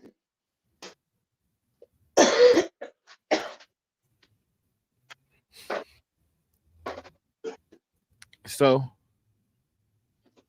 DJ Envy got some fucking splaining to do. He do. Fuck you, single hand. And if it was my money, he'd be. Then I think the pressure DJ Envy is feeling is deserved. You single-handedly fucked up the whole landscape of passing rentals. And you telling me your man's got $8,865,000 from niggas and you ain't get a cut of that? So what you saying is that my anger towards the city should be at DJ Envy because he's the reason why the prices of rent is like through the roof. He's the reason why you gotta have $6,000 in order for them to even. Yeah. Before you came on, I was explaining that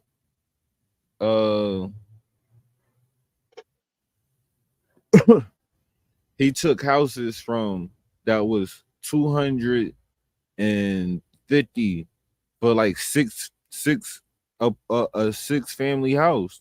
Be 250,000, like 200,000 for a nice 1-family, like certain shit like that. And then he got loans and had people invest money into it where the house is the only equity left in the house is the actual money that they put in the house.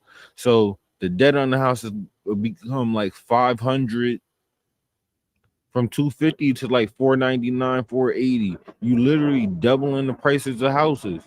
So if I got a house that's 500,000, that means my mortgage is gonna be a certain amount, right? So I can't have you paying $1,200 for rent no more. You gotta pay a percentage of this mortgage in order for it to even be semi-profitable for me. So it turns rent from being $1,200 for a 2-bedroom to it being $24 for a 1-bedroom. Shit is crazy. Shit is crazy. 1-bedrooms is starting at 18 for one, and that's just a start. That's just the motherfucking start. Little rinky-dink bedroom. Over this nigga taking like trap houses and doing nothing with them, just milking money out of them. That's fucked up. And motherfuckers from the city should be in an uproar if that's the case. So there's so many displaced families right now because of that. Because of that alone, is so many displaced families. So many. The craziest part about that shit is we can't go back now. No. They're only gonna keep going up. That's crazy. That's crazy. Like y'all really got like houses next to the trap house and it's like crazy prices. Like you can literally look out your window and see a crackhead taking a shit in your driveway. Taking the shit in your driveway. Whole crackheads. You turn the corner. Yeah. It's zombie land. Through your ring camera, you watching them shooting up on your motherfucking suit. Real talk. Her rent. Look at your ring camera. Just see little flashes of light in the pipe. It's crazy. It's fucking crazy. It's fucking nuts. It's fucking. And you got these niggas, and you got the decent people out this motherfucker. You trying to make them pay fucking $3,500. That's crazy to live in Patterson. That's crazy. That's like, nuts. Anywhere in Patterson, that's kind of ridiculous. I'm not saying it's a bad city. It's not that bad as people lay it out to be. But still, as it still being Patterson, and like you could literally turn a corner, anything could happen. These prices are crazy. These prices are nuts. And then the paper thin walls, you could hear everything going on in everybody else's house, and these play, laugh, grow ass buildings that they putting up. Yeah. Can't even. Like, the floors sound fake as hell. Like, it's crazy. It is crazy. It's nutty, bro. Take it. Like, what the fuck we could do?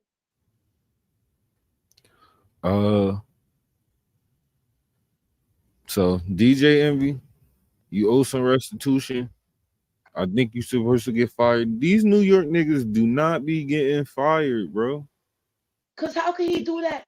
It be the same niggas on. He used this platform to scam people and not get fired. It be the same niggas on the radio forever. I think y'all should let some new niggas come go to BLS or something like. But them niggas don't get fired either. So being a young nigga in radio, it's almost impossible to get on radio, even if you wanted to, if you had the love to do it. It's easier to start a podcast and have a whole culture behind you then. They be on that motherfucker forever. They do not want to give up that. What old boy said, he said niggas just be dyeing their hair as long as they able to dye their hair black. Their little beard, niggas be moving. Like, it's really, it's time. It's time to move them out. And I feel like they could give another young DJ a shot. And I mean, it don't have to be a DJ. It could just be another person, because do he even really DJ on the radio? No, not at all. Yeah, exactly. So like, yeah. Because there's somebody else that know how to talk. A lot of people know how to talk.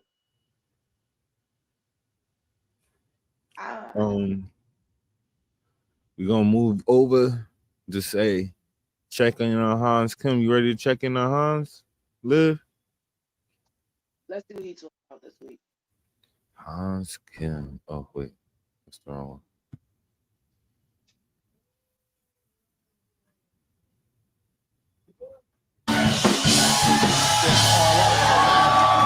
What's up?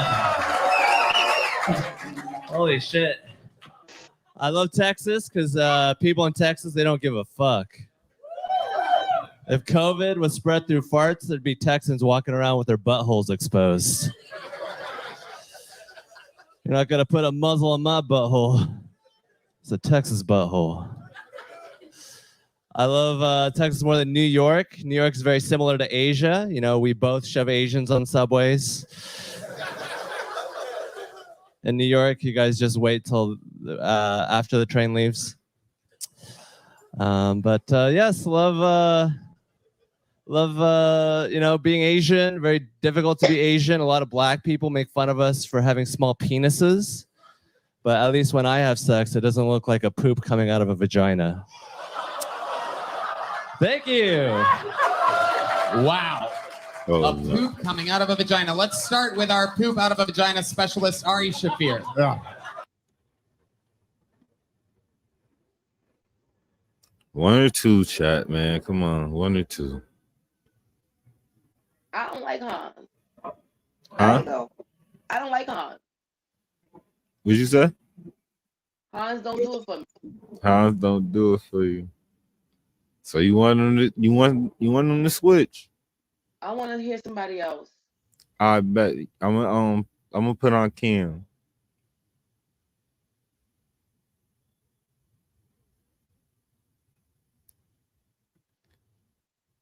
First time we looking at Cam Patterson. Just a funny guy.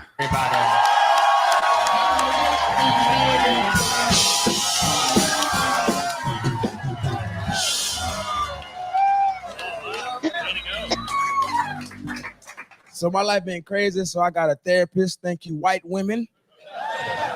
Thank y'all for inventing that shit. I really needed one. Cause I just yell in the mirror like, you a fuck nigga, you gonna die. That don't help. That don't help at all. I don't have it all. So I got a therapist, but we don't get shit done because she pretty. So I just be lying to this bitch. Like she's like, what's your biggest problem? My dick too big. That's a big issue for me. What weighs down a lot? My dick weighs me down. That's pretty cool. You know how weird it is to put like gas in it? It hurts. It's real hard to put fucking gas in a Bugatti, bitch. You know what I'm saying? That's damn near impossible. Damn, Cam, they both have bad stuff. There you go. Cam Patterson. No. Gas in a Bugatti. Shane. Wait, you keeping rocks in your fucking brain too?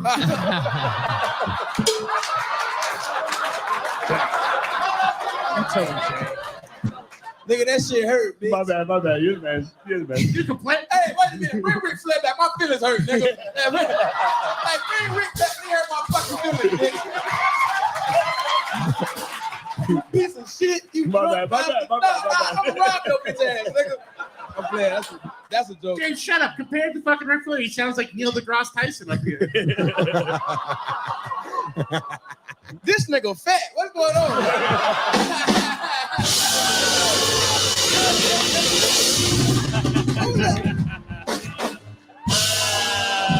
Who let the fat nigga talk, dog? What's going on, man? This is bullshit.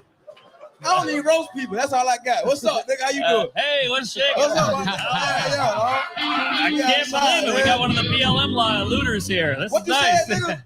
We got one of the BLM looters here. Nah, wrong answer. Man, I get your hat. Give me a hat. This is what? Whitest meet blackest. Blackest meet whitest. This is incredible. Let me get your hat. No, I don't think so. No. Keeping the hat. Cam Patterson. Another new minute from Cam. Ari, this is your first time seeing Cam Patterson? Not my first time. It's my second time.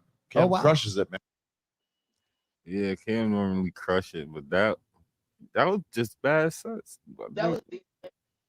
It was decent, but Cam normally go way harder than that. What's the matter?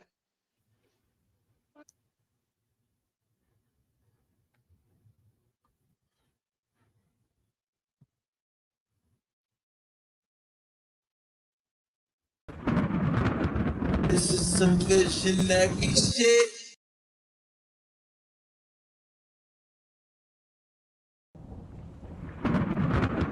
This is some visionary shit.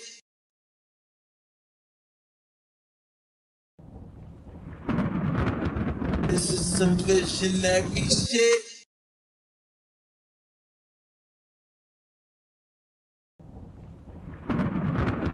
This is some visionary shit.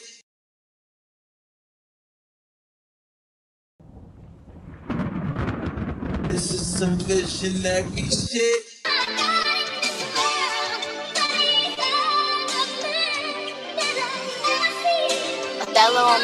From the corner of the 8 cheese steak in the crate. Had to make a living, get a world to all my children. Nigga on a mission, ain't nobody gave a damn. Now I got the plate and everybody want a hand. See, they all want a piece. I'm the boss, I let them eat. Counting money in my sleep, account jumping like the sheep. 100 after 100, I don't need a rubber band. Shit going to the bank, pay taxes to the state. My accountant is astounding and he in the real estate. ETH, let it stake, no touching, let it wait. Never mind my mind and withdraw with perfect timing. A nigga steady shining, grateful for all my diamonds. And I Just need you tonight. You tonight. Just need you tonight.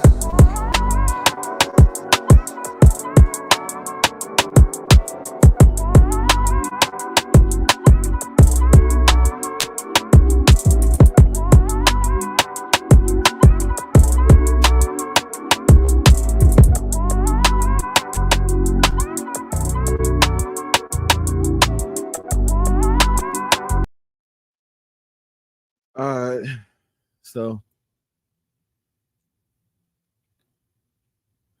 I mentioned a lot. Liv, you ready?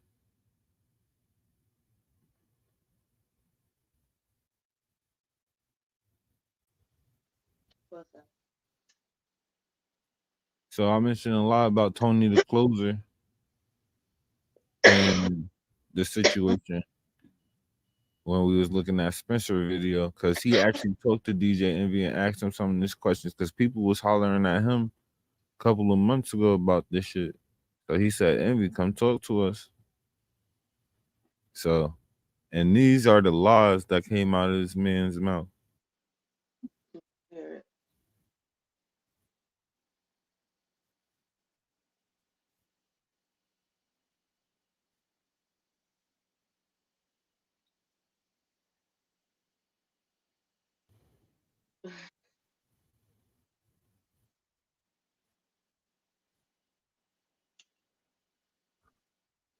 Well, where's that?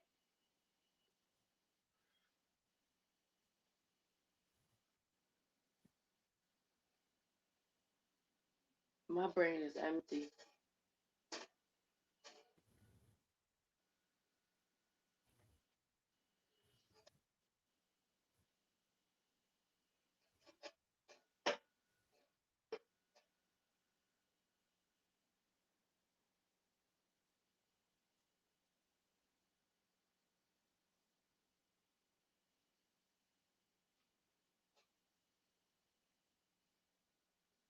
We should put a petition to get Envy fired.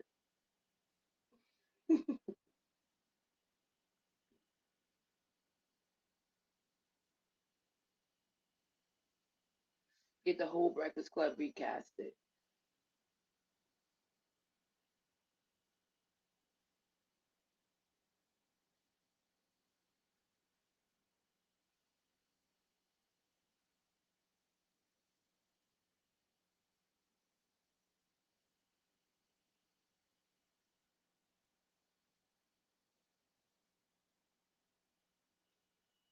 Wide-eyed lens, right? To have our people, Hispanics, Black, you know, all in the room getting education. I'm like, yo, that's dope as fuck. I mean, I'll be transparent. Coming into was trash yesterday. Now hold on, let me finish. Now I'm gonna finish. Go ahead. Coming into I was expecting to get some information and some knowledge, and I felt like it was a lot left to be had when it came to the information piece.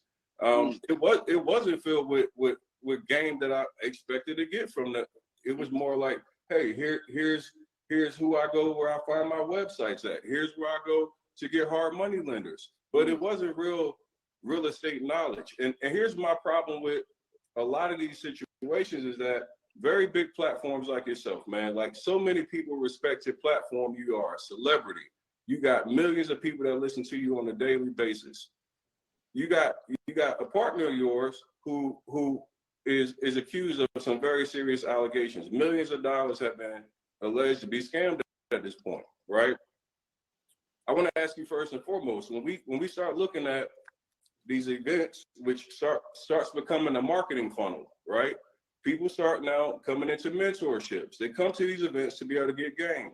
But then most of these events, there's that same thing that you talked about that you don't like, the upsell. See, because I pay attention, right? You had a major problem with people who had live events and then they didn't teach much information, and then they do these upsells for higher mentorships, et cetera, investment opportunities. Well, it seems as if that's what's now happened with you and Caesar, because now you're hearing the same exact thing that you said that you didn't like, which was these very outlandish prices as far as mentorships and plus $1 million plus people saying they've been defrauded out of money. So I'm looking at you and I'm saying, hey, you got a large platform. How are you any different than with the people that you said you didn't like? The other people that were frauds. Well, for anybody that hasn't been in my seminars, the reason we created these seminars was because we wanted to teach people about real estate and get them into real estate without spending $10,000 like a lot of these seminars were doing. My whole idea was, if you have 10,000, I'd rather you use that 10,000 and try to put it into a house, a property, or whatever it may be. So, you know, my real estate thing, you say you didn't learn. I mean, hey, that's you. But the seminar, what we did was we brought people to the seminar that they would need. I brought auction.com, which is a site where people go to get properties from, and it taught them how to go on that property to buy properties. They didn't have to pay for that. I brought Matt, I don't know what Matt's thing is, Matt the lender. And what Matt did, Matt helped people get loans, talked about FHA, talked about property without paying extra. We had hard money lenders there that told people about hard money lenders and how to get hard money lenders. We had a credit repair. That was a guy that helped people fix their credit. We had people who do wholesale, which I don't do wholesale. I can't explain wholesale, but we had somebody there to break down what wholesale was and how to get it done. What my man Ross Cullen, what Envious is doing is lying to you in your face. Envious. What Envious is doing is lying to you in your front of your face. All right. He mentioned all these people, but what did Tony call it? A funnel, right? You use these words because it's common sense. It's low level. When you hear it, it automatically clicks in your head that these niggas trying to sell me something. So, oh no, why you didn't say, oh, ha ha ha, but the same reason why you're in trouble with this nigga is that what you're admitting to now is being the sales and pitch man to allowing people to gain access to your community from your platform. And once again, you are lucky as fuck that iHeart is not getting sued because they platformed you to be able to con the people. Yeah. So you better hope they still don't, because it ain't too late. Real talk. It ain't too late. It ain't too late. This is a lot of money. And once again, we only heard about like the big niggas that gave big checks and shit. You think at these little seminars that they was funneling these niggas wasn't getting checks? Hell yeah, they was getting it from every way they could. Those pieces of people explaining that, niggas usually would have to pay money for that. But it was all free. There was never an upsell. There was no, well, to learn this information, you have to do this. There was never an upsell in any of my thing. The only thing that was ever sold was some t-shirts that said landlord, trap lord. And that's anybody that's been on any of my seminar. There was no upsells. We didn't upsell shit. There was not an upsell. There was nothing that you can buy then at any of my seminars. So the upsell thing, well, there was no upsell. So there was nothing that you can buy. Now, has anybody ever gave me $1, a dime, a nickel, a quarter, $100, $1,000, $100,000, $500,000, $1 million? Not one person. Because I'm making my business not to take money from nobody, and there's nobody on this line. You just try to pull a dope man move that they be doing in court. Nah, niggas ain't give me no money, and I ain't give them no drugs. Cause one nigga took the money down here, and the next nigga handed them the drugs up the street. Niggas, fuck out of here, nigga. You drove them to Caesar. Caesar took the money. Caesar hit you off the back end. Now, if you want to prove that you ain't get $1 off it, show all that for free. Come on now. Show you in Caesar Banks transactions. I wonder if iHeart got paid something for him to be able to go up there. No, because the Breakfast Club could bring who they want on their show, and they ain't never marketed it. Well, I'm quite sure they pay iHeart for like the ads for the what's the name, but maybe not even. However, they played it off. You don't know.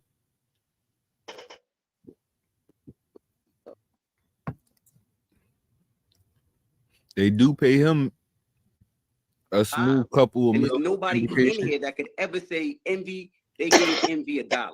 I didn't help everybody get homes. I didn't help over 1,000 people get into homes. I feel like, what do you feel like he your part is? He did. No, nobody. Hey, now, many investors trusted your business partner based off your relationship, right? I'm glad that you said that.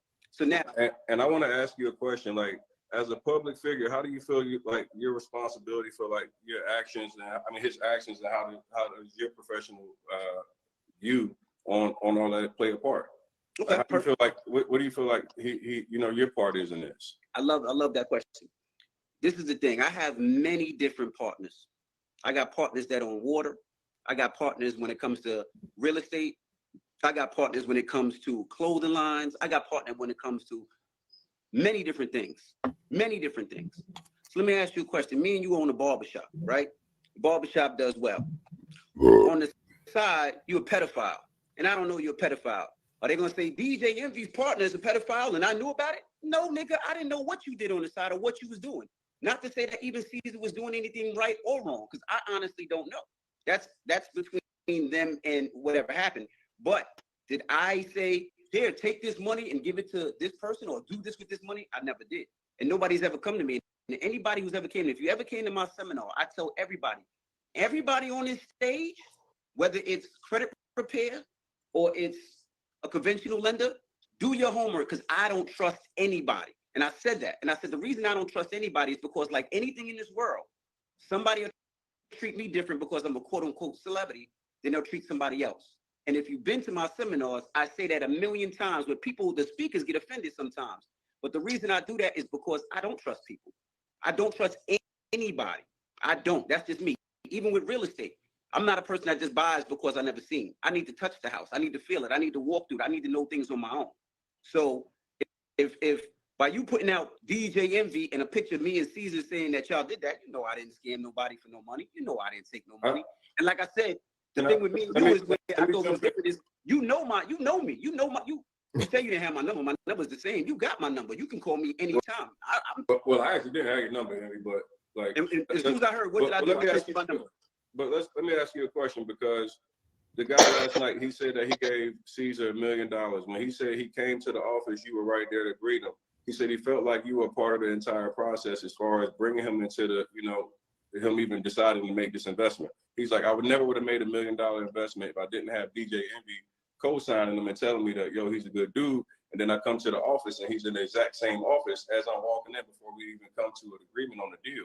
So how do you feel like you play a part in that when an investor feels like, hey, my investment decision is based off the fact that I'm watching you sit in the same office with this guy, right? This guy said he was on his deathbed. He got $1 million lawsuit from a multi-million-dollar lawsuit from almost dying. He invests his money with Caesar, and he's been chasing his money. Now you telling me because I'm in the same office with somebody doing my car show business, and somebody's in another office building, another office spot doing something else that I know what he's doing in that office space. And I greet everybody that comes in the office. You know why? Because that's what my mom taught me to do, because I'm a respectful, kind person. I don't care if you're young, if you're old, if you're black, if you're white, if you're Spanish, if you walk in. Envious. He doing too much talking. He doing too much talking. He doing too much explaining. He did that shit. Stop. Envious. Because I'm standing in there doing my car show. Like, motherfucker, please. Spencer showed the picture of their office. $1 million deal. Just like he was standing there waiting for that $1 million deal. No, Tom. Spencer showed the office. This nigga walks out his office, hooks a right. He's in Caesar's office. Y'all don't share a building. Y'all share a lot. Y'all share a office. Like this shit catapulted to your shit. They share a little corner space. Ain't no way. How do you sit there and say that you don't have anything to do with it when you have everything to do with it? And then to tell people, tell us that you told people not to trust them, like, but you are backing him 100%. You're there every time. You have a corner office with him. Like you're at the deals. Like, and you tell people don't trust. Like you putting too much trust in him for other people to think that they. And I'm tired of him and Charlamagne telling niggas, you know me, you could have called me and shit. No, because y'all don't do that shit when Donkey of the Day and shit happen. You still reporting on y'all shit. Why would I do that? You know me. You know my everyday life. Clearly we don't, and clearly we can't trust you. Just like you said, don't trust everybody. You see this nigga Tony like, yo, I don't really know you, Envy. I don't know you. I didn't have your number. Why you keep saying that? Stop saying that. You got him all on the radio promoting this nigga. What the fuck are you doing? In my office, I look everybody in the eye and I say hello. And the reason why I do that is because 9 times out of 10, I got a couple $100,000 car outside and I want to see who's coming in and out my office. Now, if you go into another office and have a conversation with somebody and you decide to do whatever you want to do, that has nothing to do with envy. If envy said, do this because I said it's cool, that's a different story. If you see envy's name on a contract, that's a different story. But now it seems like you're fishing for things to put me involved. Just because I'm in the office with somebody else doesn't mean that me and that person is doing anything with each other. Doesn't mean I'm co-signing anybody. Doesn't mean that at all. And now if that person, we look at you and Caesar from a perspective that you guys are business partners. So like every time I've ever seen anything with real estate, you guys both do it together. Like no, we all business partners. When I see the events, anytime I see Caesar never speaks. I only hear you speak. So no, Caesar definitely speaks. Every time we see an ad, I see he's looking over like this, and you are actually doing the presentation. So he's not like the person that's the spokesperson. I'm just like, just being real. When we look at it, like this man wouldn't have. Nobody would fuck with Caesar if it wasn't for DJ Envy. Like I wouldn't know who he was if it wasn't for you. Like most of these people wouldn't. When you say I'm attaching you, it's because you marketed them. Everywhere we see flipping NJ, there's DJ Envy. So if I'm just looking at it and I'm saying, if this is a guy that I'm investing with, I'm investing based off your likeness. Well, see, this is the thing. I'm not anybody's babysitter. I don't tell people what to do and what not to do. Now, Caesar's a guy that got me into real estate. And he got me into real estate where I purchased a lot of homes. And because of that, he made me a lot of money where I own these houses and I have tenants. A nigga look like Bert. Bert. From Bert and Ernie. Oh man. Hey Bert. Hey Bert. That talking crazy. Yo, man, this is crazy. This nigga is really trying to talk his way outside of this. But this is his lies from his mouth. And shout out to what happened to Common Sense, my man Eli, right? If you never heard of it, it's something called the Wayback Machine, right? You know what the Wayback Machine is? Heard of it before, but don't remember what it's. Anything that happens on the internet, you can go back to a date, time, pull up a profile, anything, a website, and then show you how that website looked that exact day. No matter when you change it or not. Okay. So when niggas you talking about like, oh, the feds watching or the internet, you really is like, you could post, delete, niggas could go back with the Wayback Machine.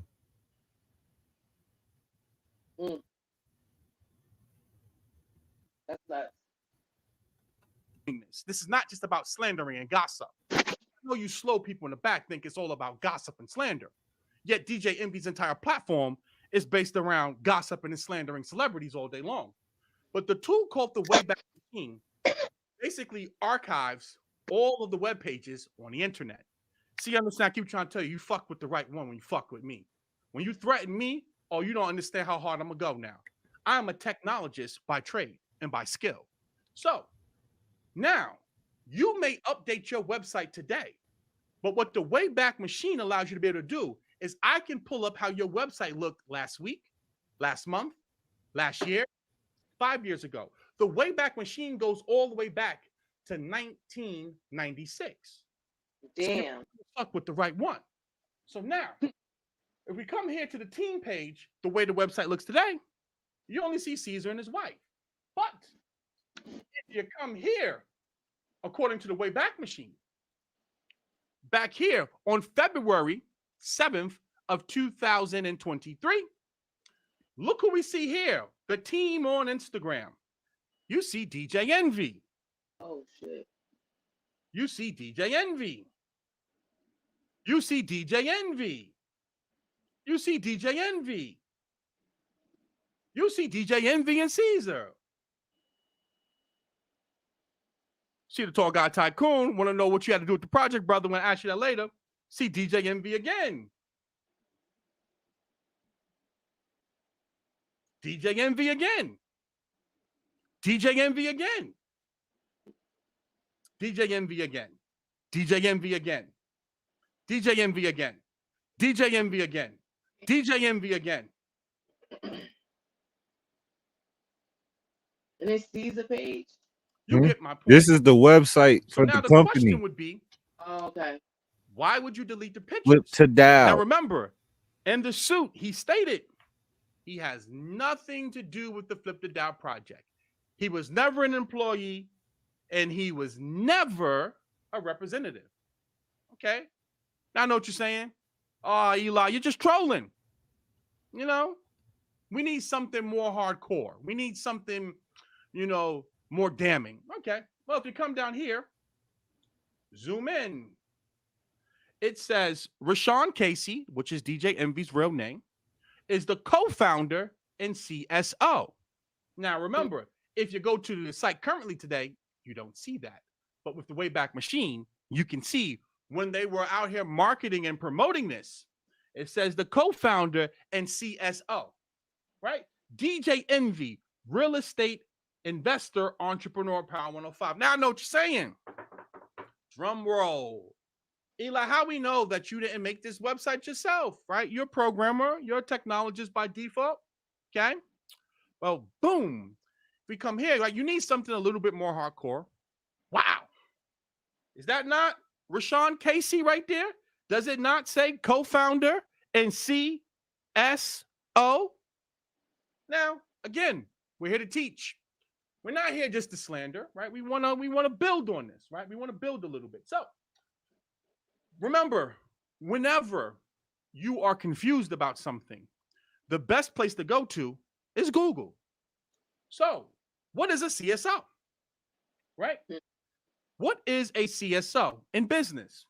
A chief strategy officer is an executive that usually reports to the CEO and has primary responsibility for strategy, formulation, and management, including developing the corporate vision and strategy, overseeing strategic planning, and leading strategic initiatives, including mergers and acquisitions, transformation, and partnerships.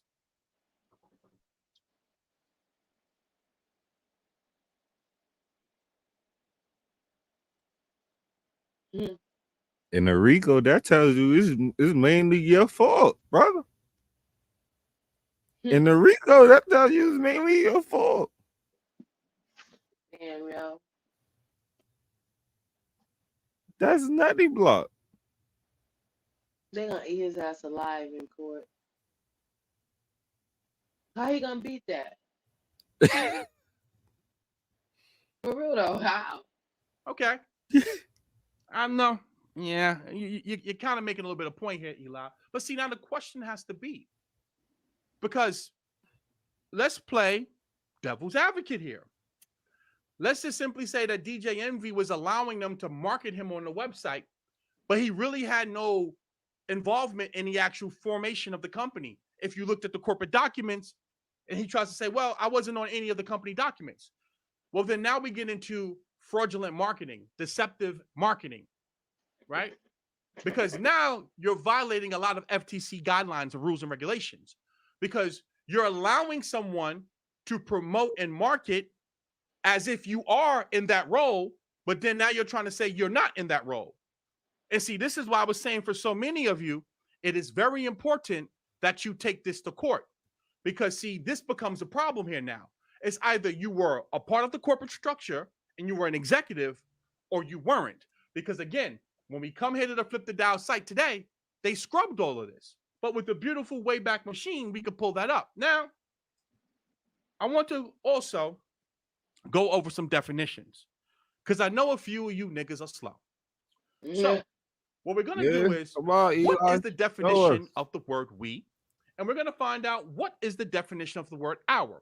Because when we get to the video footage, which we're about to do in a second, DJ Envy uses a lot of we and our. And I know some of you cannot read, write, talk, or walk. You can't walk and chew gum, and you have the intellectual bandwidth of a gnat. And your IQ is definitely below room temperature. So the word we, used by a speaker to refer to himself or herself and one or more other people considered together. What is the definition of the word hour? Okay, let's zoom in. Because I know his attorney is watching, and I know they're going to try to say, you're slandering and defaming my client. Well, your client says we and our a lot in these videos. Belonging to or associated with the speaker and one or more other people previously mentioned or easily identified. So, now, understand, this is the source code. So if you go back here and you try to play, I done scraped the entire page. I have so much information on you. You have no idea how deep I'm going to go on you. So this right here used to be the home page. Oh, he want him the Wayback Machine. This jail. home page is from June 20th, 20. Yeah, according to him, some people, because him and Tony the Closer really been breaking this story. Him, Tony the Closer, and Pocket Watching with JT been breaking this story. So apparently, through some communication, he got a threat. So now he going off. And this nigga know how I get into everything. So fuck with Eli. Yeah. Clearly. Now, doesn't that look like Rashawn Casey? DJ Envy? Doesn't that look like Flippin' NJ? This is from over a year ago. How the website originally looked. Now I know what you're saying to yourself. Oh, man. Here we go. How we know that you didn't just fake that? So, did a little bit of digging, right? Dun, dun, dun, dun. And guess what we found? We actually found the video. Because, see, I'm smart, highly intelligent. I just went to the source code of the webpage of how it used to look, and I was able to find the embedded video. And we're going to listen to it together, and we're going to listen to Rashawn Casey say our and we a lot in the video. 3-family house right here. Not Envy. Flippin' NJ. Welcome to Flip to Dow. What up, y'all? It's DJ Envy. Flippin' NJ. Welcome to Flip to Dow. Now, what if we told you you could win this? What if we told you? And he also said, welcome to Flip to Dow. What if we told you and welcome to Flip to Dow? What up, y'all? It's DJ Envy. Flippin' NJ. Welcome to Flip to Dow. Now, what if we told you you could win this 3-family house right here? And I said win. What if I tell you that? Break down what Flip to Dow is. Flip to Dow is a real estate membership platform like no other. Anything that you ever wanted to know about real estate, from just regular real estate education to investing, you'll be able to do. Flip to Dow, you've never seen a platform like this before. By becoming a member of Flip to Dow, you will have a chance to win this house. That's right, this house right behind us. There's a 3-family in Patterson, New Jersey. The value for this house right now is $500,000. Potential rental income anywhere between $5,500 to $6,500 a month. If you win this house, you could do whatever you want. If I were to win this house, right, I wouldn't sell it. I will keep it long term. I will refinance, take some money out, and buy more property. That's all we do is buy more property. But it's totally up to you. Sign up to Flip to Dow and don't miss your chance to win this house. That right there to the left is Cesar Pina. And that right there to the right is DJ Envy. I told you, man. Don't ever threaten me, man. I'm the wrong one to threaten. I promise you. Now, we come here, we're going through this. This right here is the interview that they did on the Breakfast Club. And if you go to the 18-minute mark, I'm not going to play the actual YouTube video because I know that DJ Envy will probably have iHeartMedia flag the video. So I actually have the video. Where is the video at? I actually have it in here somewhere. I just need to pull it up because I want to highlight something. Give me 1 second so I can find the video. Here we go. Boom. So I got the video here. And I want to play it at the 18-minute mark, what they said. All right, let's go here. All right, so now we're going to play it. And I want you to listen to what DJ Envy has to say about Flip to Dow. For sure. Everybody knows somebody who do this and who does that. And so it'll be licensed professionals. Yes. Okay. Because that's the other thing, too. You get people who aren't licensed to do your plumbing or your electrical work, and it's over. Like that never turns out well. That's right. So that's the main thing with the site. And then also, which is the biggest thing, is people always ask, how can I invest with you guys? And we never take anybody's money. And the reason being is I don't want to be responsible for anybody's money. That's celebrity, that's athletes, that's anybody. But now there will be a way where people can actually invest and be a part owner on some of the projects that we actually buy. Yes. People can now invest and be a part owner on some of the projects that we buy. I know that some of you niggas are slow. So let's go back to the definition of the word we. Used by a speaker, DJ Envy, to refer to himself, DJ Envy, or herself, and one or more other people considered together, Cesar Pina and Jennifer Pina. Where is the slander? Where is the defamation? Let's play it again, because I know that some of you are slow.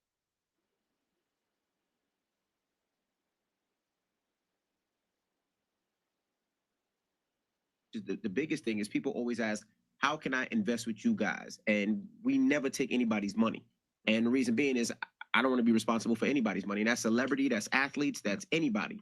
But now there will be a way where people can actually invest and be a part owner on some of the projects that we actually buy. Yeah, so they'll see the actual, whether it's a multifamily or flip, and then it's going to evolve from there. But they'll actually be able to see the property, the condition, what we're buying it at, what's going to be the repair value, what's the rental income that we're going to get, and then they'll have a dashboard and they're going to see how much money they're going to get monthly based on the rents and the expenses we collect. So the dope thing about that is why I was super duper excited is everybody always asks how can I walk through the process? So let's say it's a multi-unit building that costs, let's say $100,000, right? Mm-hmm. Let's say $100,000, and you can invest $100. Yep. Right? So you invest $100, so now you're a part owner of this building. Yep. A small part, but you're a small part owner. Definitely a partner. But you're a partner. So now how does it work? How does somebody who invests $100 on this $100,000 building, how do they make money? So pretty much we're gonna fractionalize the real estate into real estate shares, right? So that $100, when you think about it, right? Think about it right now. You have $100 in the bank. How much interest do you earn a year on that $100? 0.000000008. Okay, so if you have $100, You made that number up. I did not get, but it's about I'm somewhere around there. Though. I don't want anybody to think that was a fact. It's close to it. That's not a fact. It's somewhere around there though. So you take $100, right? You buy a share and flip to Dow, right? Now that $100, on average, right now, our returns on our real estate investments are anywhere between 16% to let's say about 22%, right? Let's say a year. So that means on that $100, you'll make $18 a year. Within the bank, you'll make about $0. Got you. And then So now I want you to understand, when you're sitting up here and you're allowing someone to use your likeness and you're using words like we and our, and then you're going to try to sit up here and try to spin it to the public as if you never took anyone's money. Yet you're telling people and you're marketing it as if they're investing with you. Words matter, especially when you want to sit up here and try to sue people for defamation. But don't worry, it gets better. Okay, now I want you, this is from the actual Flip to Dow program when you purchase it. Let's listen to what he has to say. For joining our community from Flip to Dow. Now that you're a member, you get so much support, whether it's finding deals, learning about hard money and conventional lenders, how we get. Thank you guys for joining our community from Flip to Dow. Now that you're a member, you get so much support. Ah, man, this nigga is just a fucking lie. Don't make no sense anymore, man.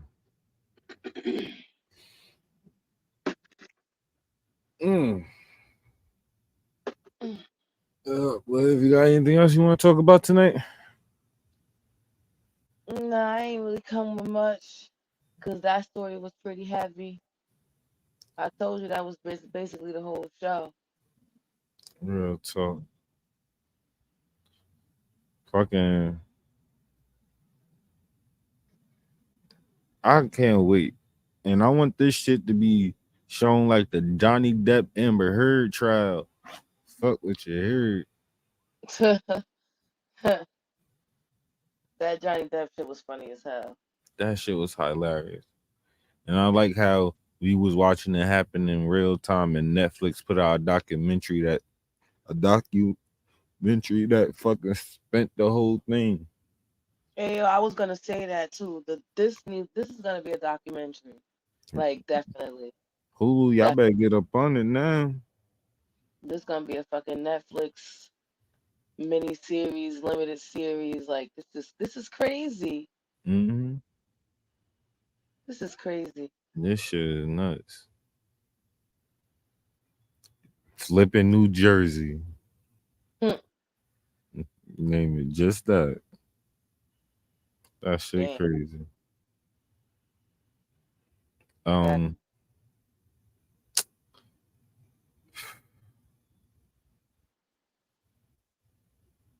Fucking these. I don't really even know what to say about this shit because it's not over yet, and there's still more people coming out.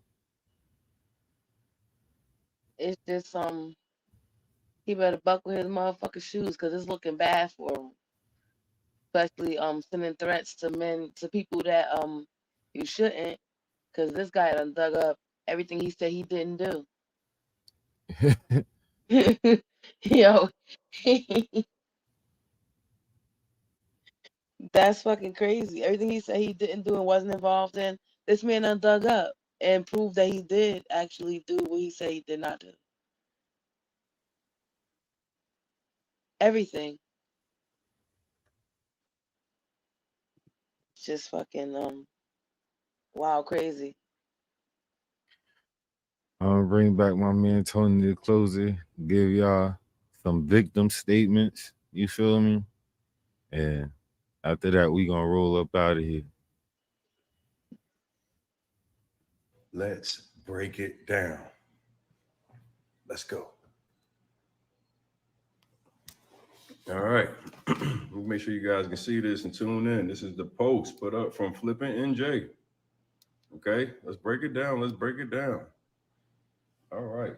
So I was not going to address this on social media because this platform is used to tear people down, and I've always wanted to use my platform to inspire. However, the fact that I'm being dragged on lives and posts doesn't bother me at all. Excuse me, because I know who I am and who I'm not. The thing that bothers me is my wife, my mother, and my child is being verbally attacked. Who attacked this nigga mom and child? That nigga child. The biggest issues here is my partner and friend DJ Envy is being brought into something he has nothing to do with. He has never given any. He was never given any money to do any real estate deals with me, nor has he been a party to any deals, negotiations, nor partnerships that I have had with the investors that have invested real estate with me. Him, his family, nor his reputation should be pulled into the dealings he was never involved in. All right. What's the next page? What's the next page of this thing? It's like it was a slideshow. Where's the other ones? Let me get that other page up. Let's see here. 1 second. Let me make sure we can go through the full slideshow here. Give me the one. It's only giving me the one. All right. Fuck that. It's not showing me the next page for some reason. But I'll read it off. I have the next page on my phone. I'll go to it.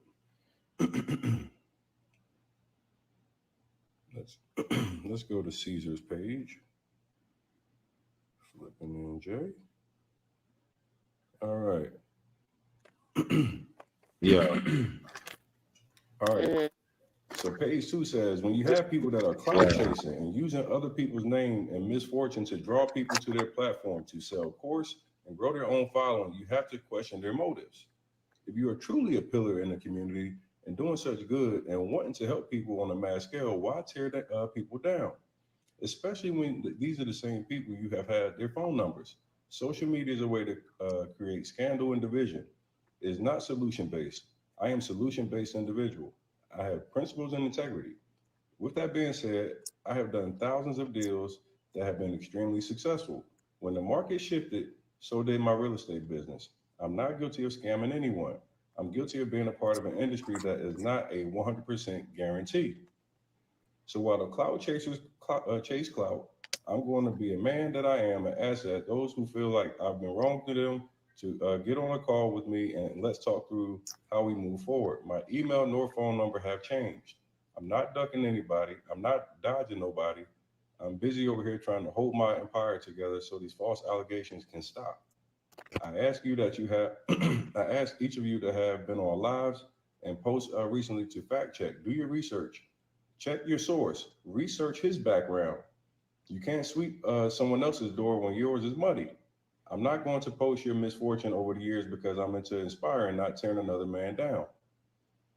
Again, I'm sorry to my wife, my family, DJ Envy, Envy's entire family. I love you guys, and I'm sorry that individuals with nothing to lose are trying to bring you down. Caesar.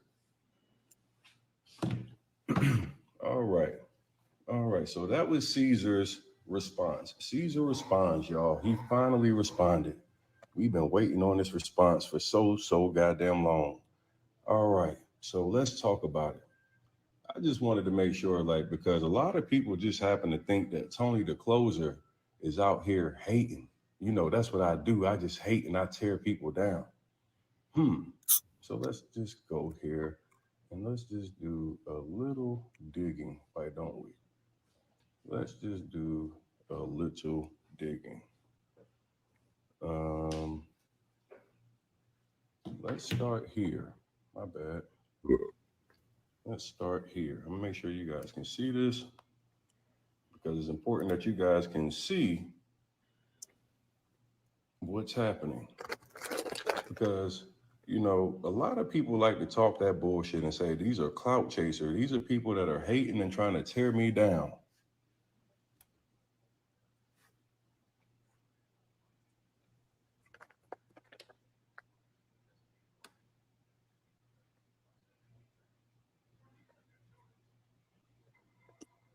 They ain't know that they fucked around and put Blacklock on the case. See, you niggas done fucked around and got Blacklock involved. And when Blacklock gets involved, shit gets a little real. Yeah, buddy, when Blacklock gets involved, shit gets a little real. Yeah, nigga, all y'all motherfuckers want to call me a hater and a clout chaser and said, I can't sweep the motherfucker. Nigga, I'm going to sweep your porch. I'm going to sweep your couch. I'm going to vacuum that motherfucker, and I'm going to put your ass on the goddamn dryer when we get done. Because you was finished, my nigga. Yeah, we got all that shit on you now. See, these niggas like to talk and play victim the minute that goddamn the truth comes to the air. All of a sudden, all these niggas come to the motherfucker. When the truth comes to the light, all these niggas always go into victim, and these niggas turn victim, and then they find God. That's the thing that I always find out about all the scammers, yo. They turn into victims, and then they find God. But one thing about it, boy, Blacklock is on a case, and when Blacklock get on this shit, boy, you know I'm giving you the real, okay? We gonna sweep this motherfucker up today. If you niggas can find me scamming somebody, please goddamn expose me. I've been waiting on you niggas to expose me for fucking 6 years straight. You niggas been exposing me for 6 years straight, and I ain't found a nigga yet. I ain't found it yet. So until then, Blacklock is still on the fucking case. Now let's get to the details.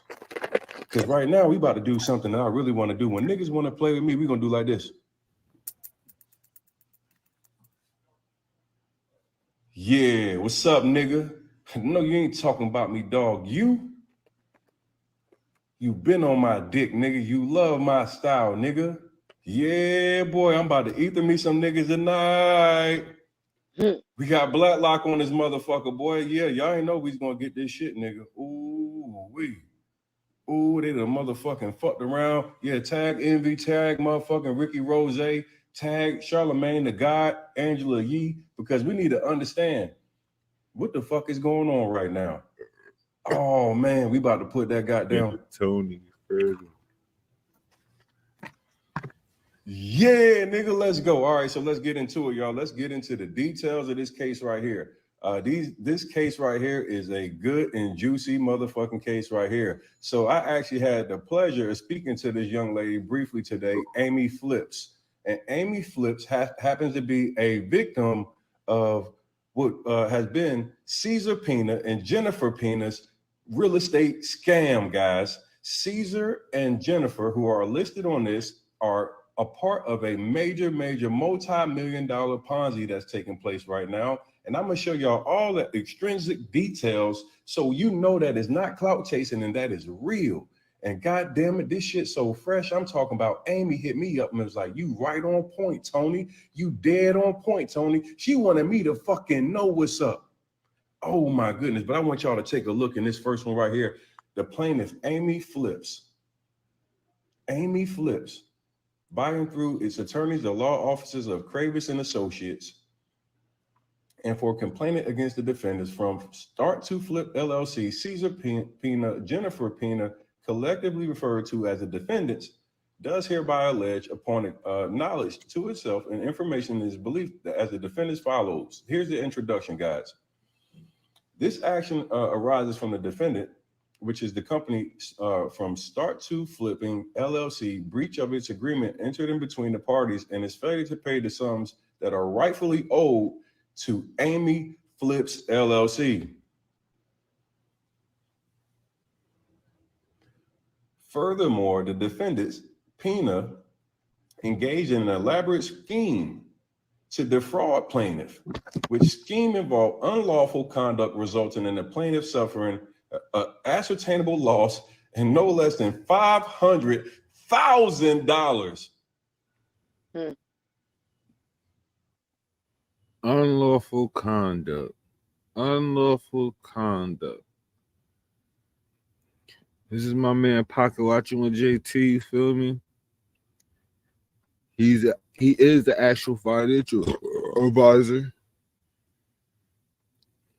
board registered CPA by the FAP. He's gonna break down the conduct that's unbecoming. This fella openly admitted that he was a drug dealer for several years and that he also committed credit card fraud. Well, just like Jermaine Morrison and just like Brother Polite, his actions have consequences. There are certain things he cannot do because of his past.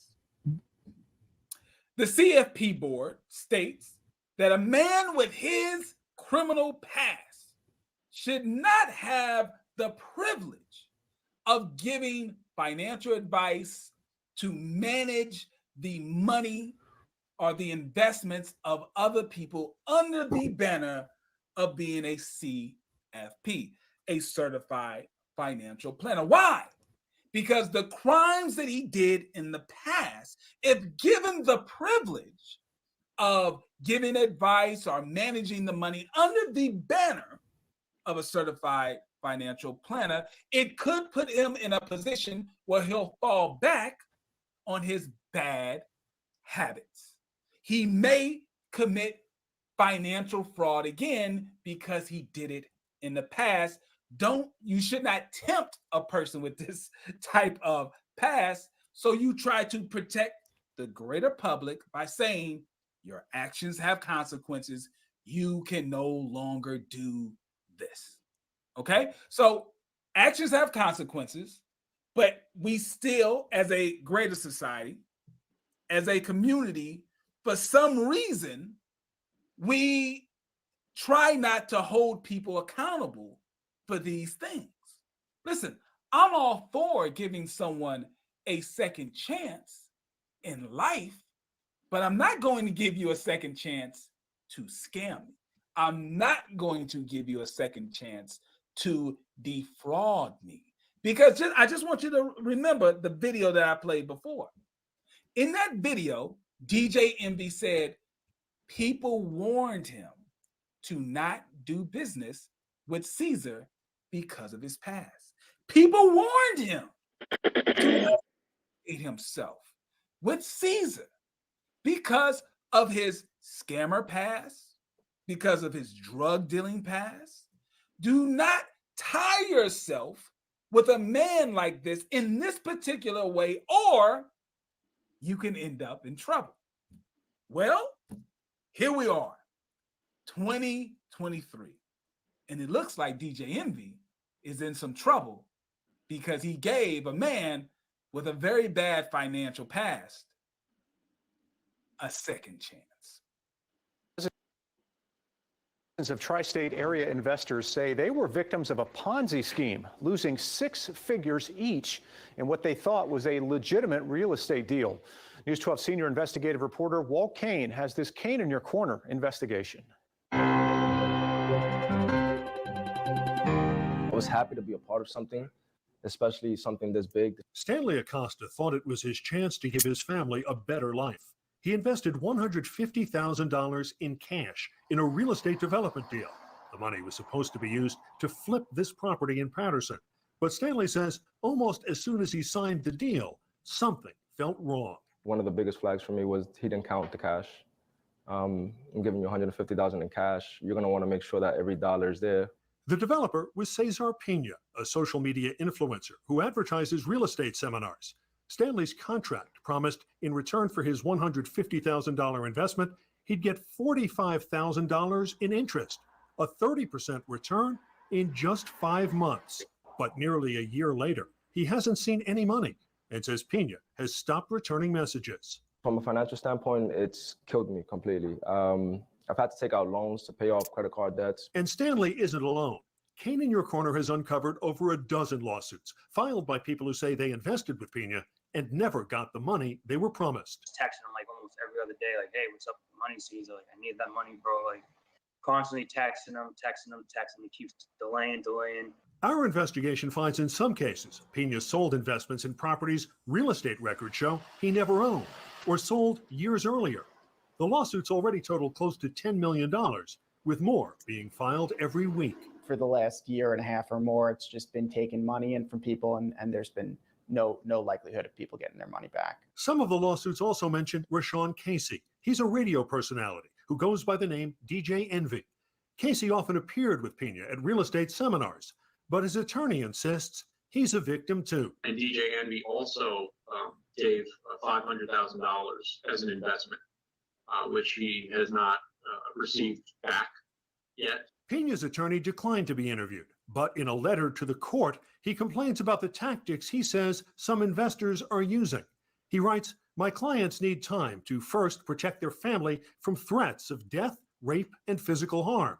After that," he writes, "they need to make serious and complex decisions as to how to move forward and what attorney or attorneys to move forward with." Damn. As for Stanley Acosta, he just hopes he and his family get some of their money back. If I had an opportunity to say something to Caesar and his family, it would be to just do right by the victims. The SEC says before you invest money in any business deal, have an attorney review the contract and beware of anyone who guarantees high profits, especially if they also say there's little to no risk involved. In Your Corner, I'm Walt Kane, News 12. All right. Yeah, man. I just tied up a bow on everything.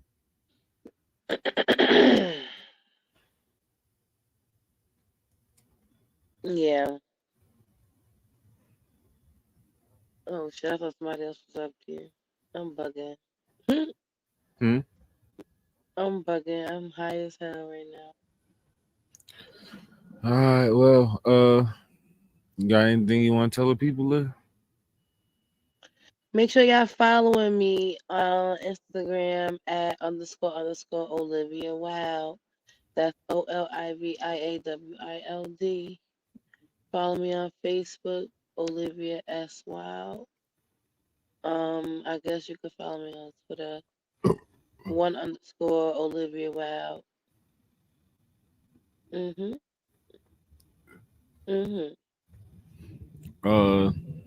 I just want people to start using their common sense and thinking with certain shit. If it feel like a scam, just be on it. If you want in, it's cool, but I don't think none of these people want it to get scammed with this type of money in their life.